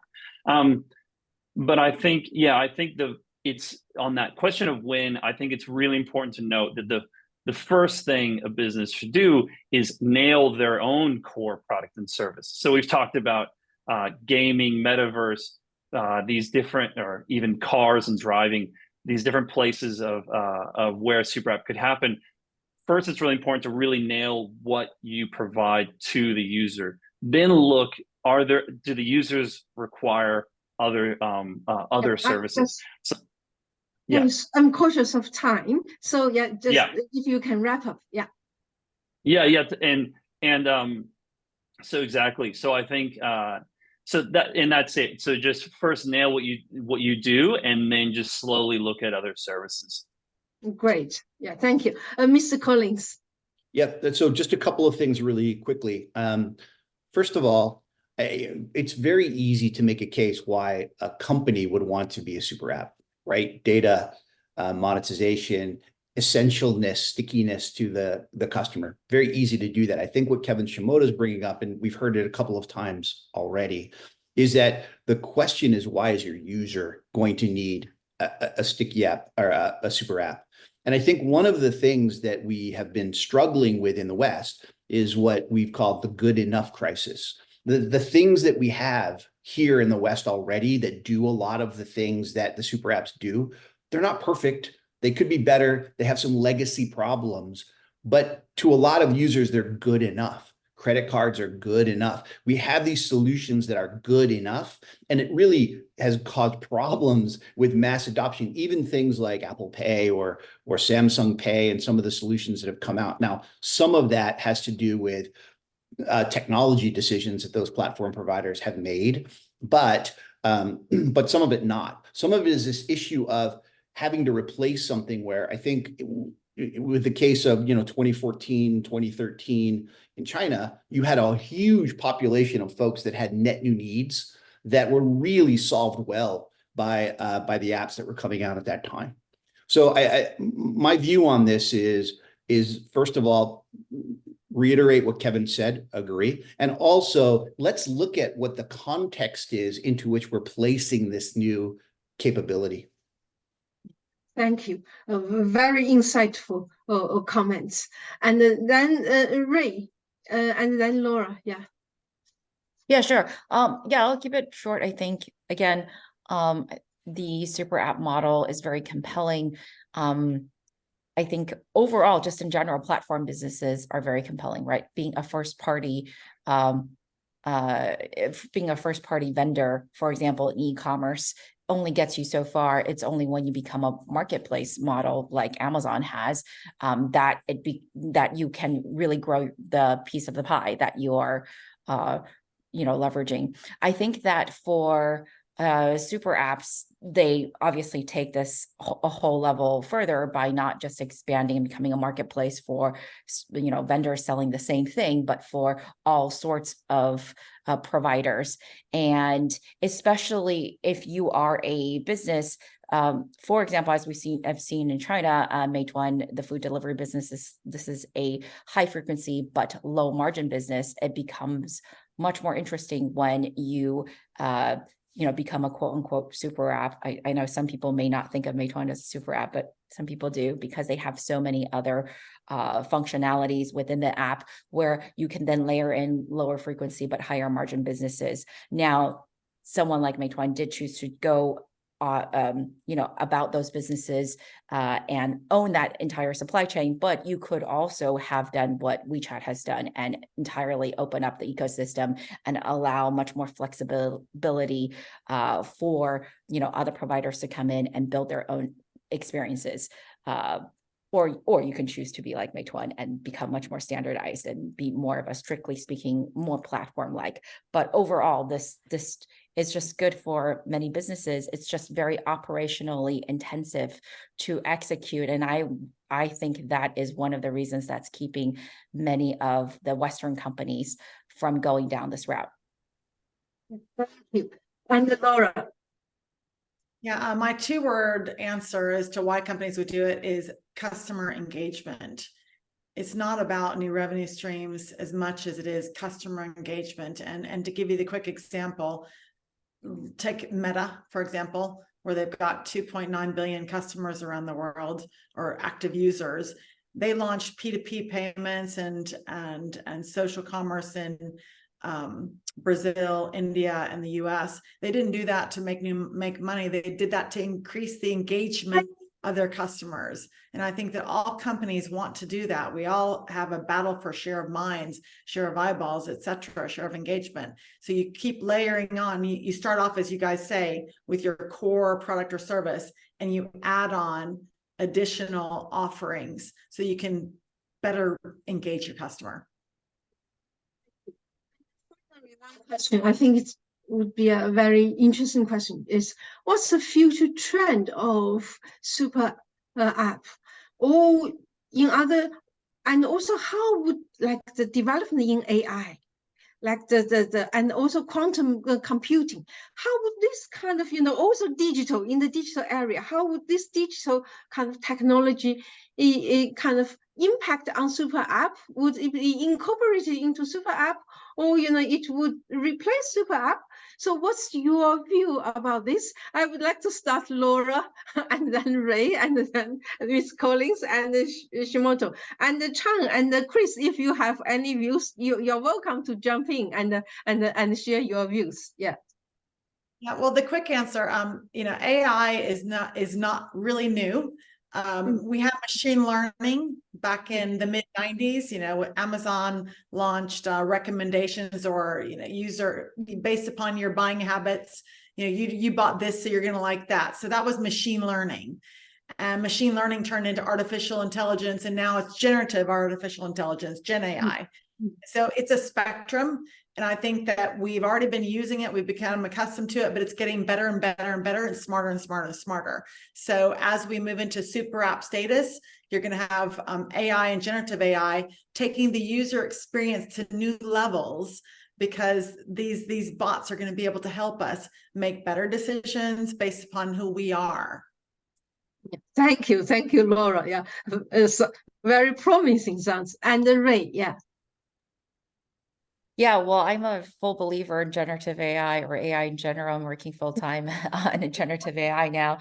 I think that I agree with Laura said. I think it's going to change the user experience. But what I really think is the future trend of the super app model, taking a step back, is that I just think a lot of consumers, once they experience mini apps, are going to want that mini app experience. We've already seen, in general, like the number, the retention statistics of new apps, of users on new apps, really go down, because people don't really want to download a new app just to do a very specific function. And yet the app interface is so compelling, because, now that we're living in a mobile first society for the most part, the app is just a much better interface than the mobile web. But the mini app is taking that further and making that an even better experience. And again, for most apps, you really don't use it that often, and it is almost like a burden to keep it on your phone. So I think with the evolution of new interfaces, like generative AI really helps on the user interface front, how you interact with information. That need is going to become even more clear, right? People are not going to want to download the UPS app and track their packages. It's going to be much more interesting to just query your mailbox, or your SMS, your text inbox, or whatever, and ask where your nearest package is, which is very similar to the experience you would be able to get in WeChat now. Thank you, Ray. And Miss Collins, what's your view? I think we're at a point where our experience of the digital world is about to shift. We saw a big push on that with metaverse a while back. The hype on that has died, but has come back now, and it's just called spatial computing.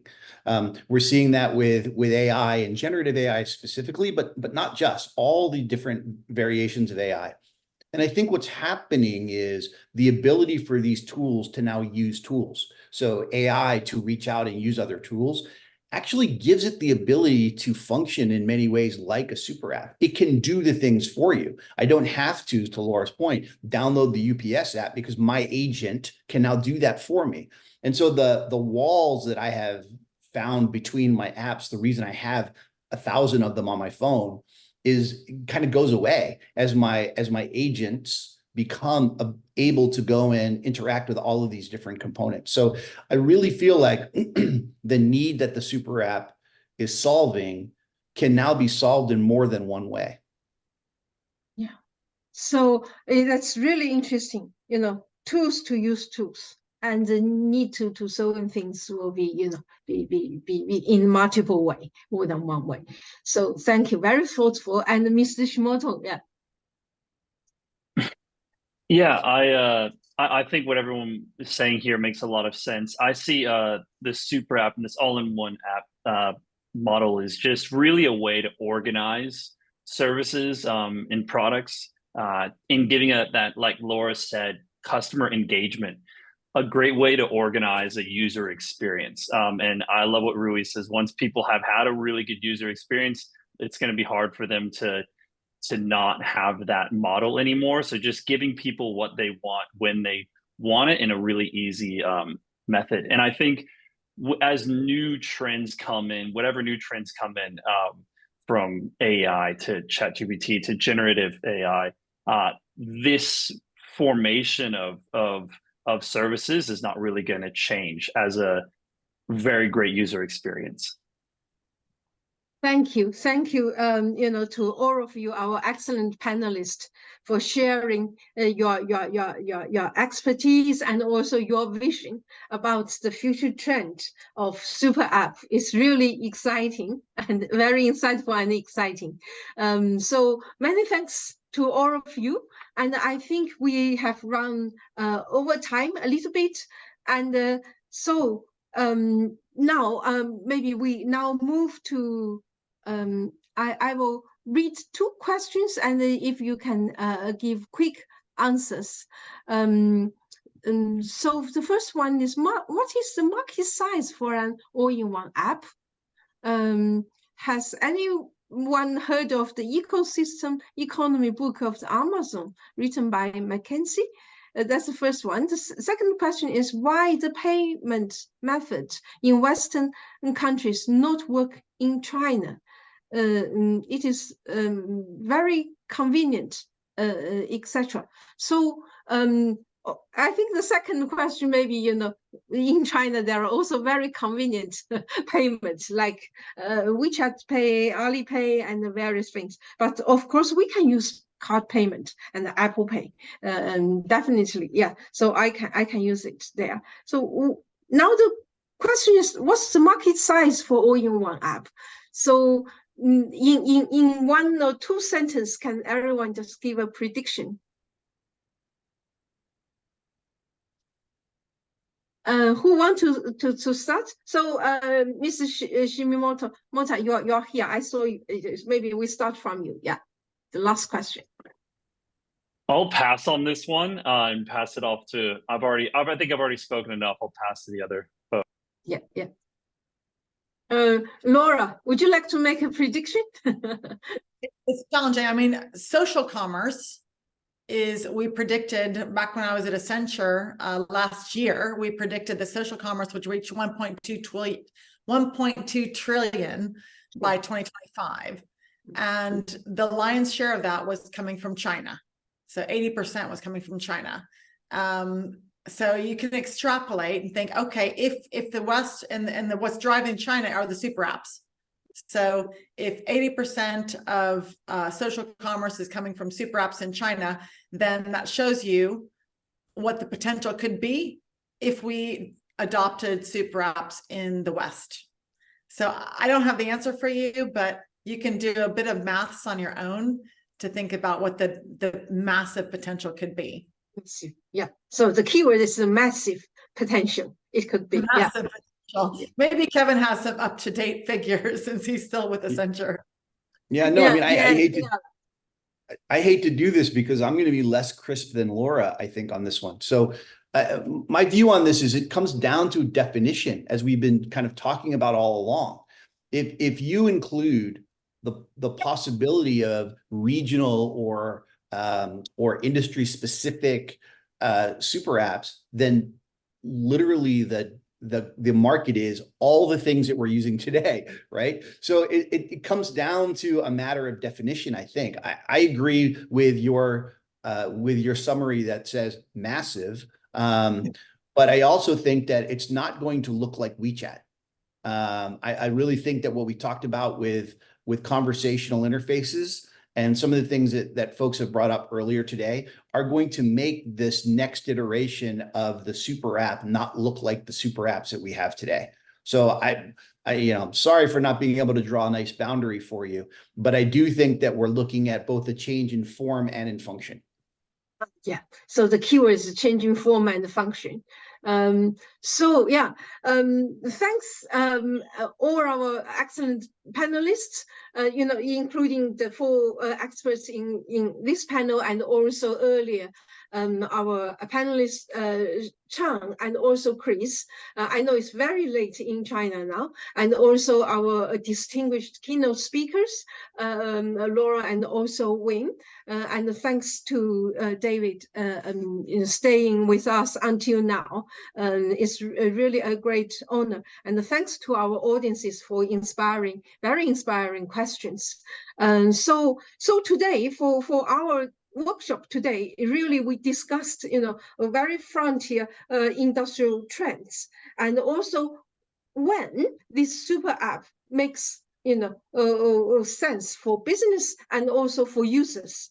That's very important. And from there, we also a very important objective for today's meeting is to bring this super app,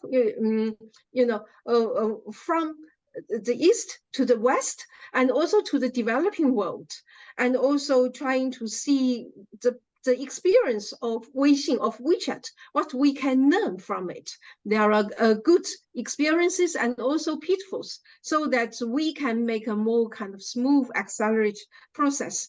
And I hope this super app could really help, both large business like Bosch, Siemens, in certain aspects, but also help a lot of small business. That's what I found from my research, is this super app during the pandemic helped a lot of small business. How this mini program helped them to digitize and go through the digitization, even their micro enterprise, and also helped many of the individuals in the society, getting access to various kind of services and the foods and also healthcare, etc., and also connecting with their family members, their friends, and their work colleagues during the difficult time.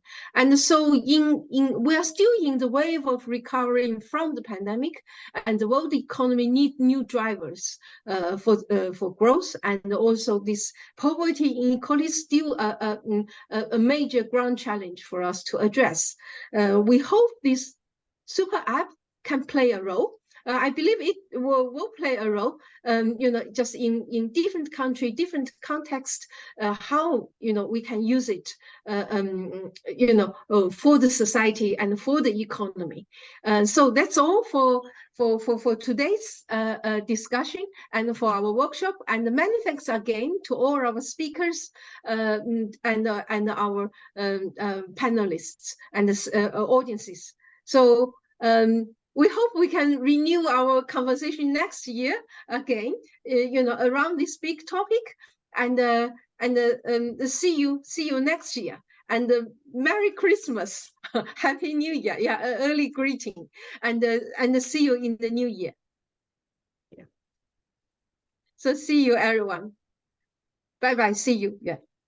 Bye, David. Yeah.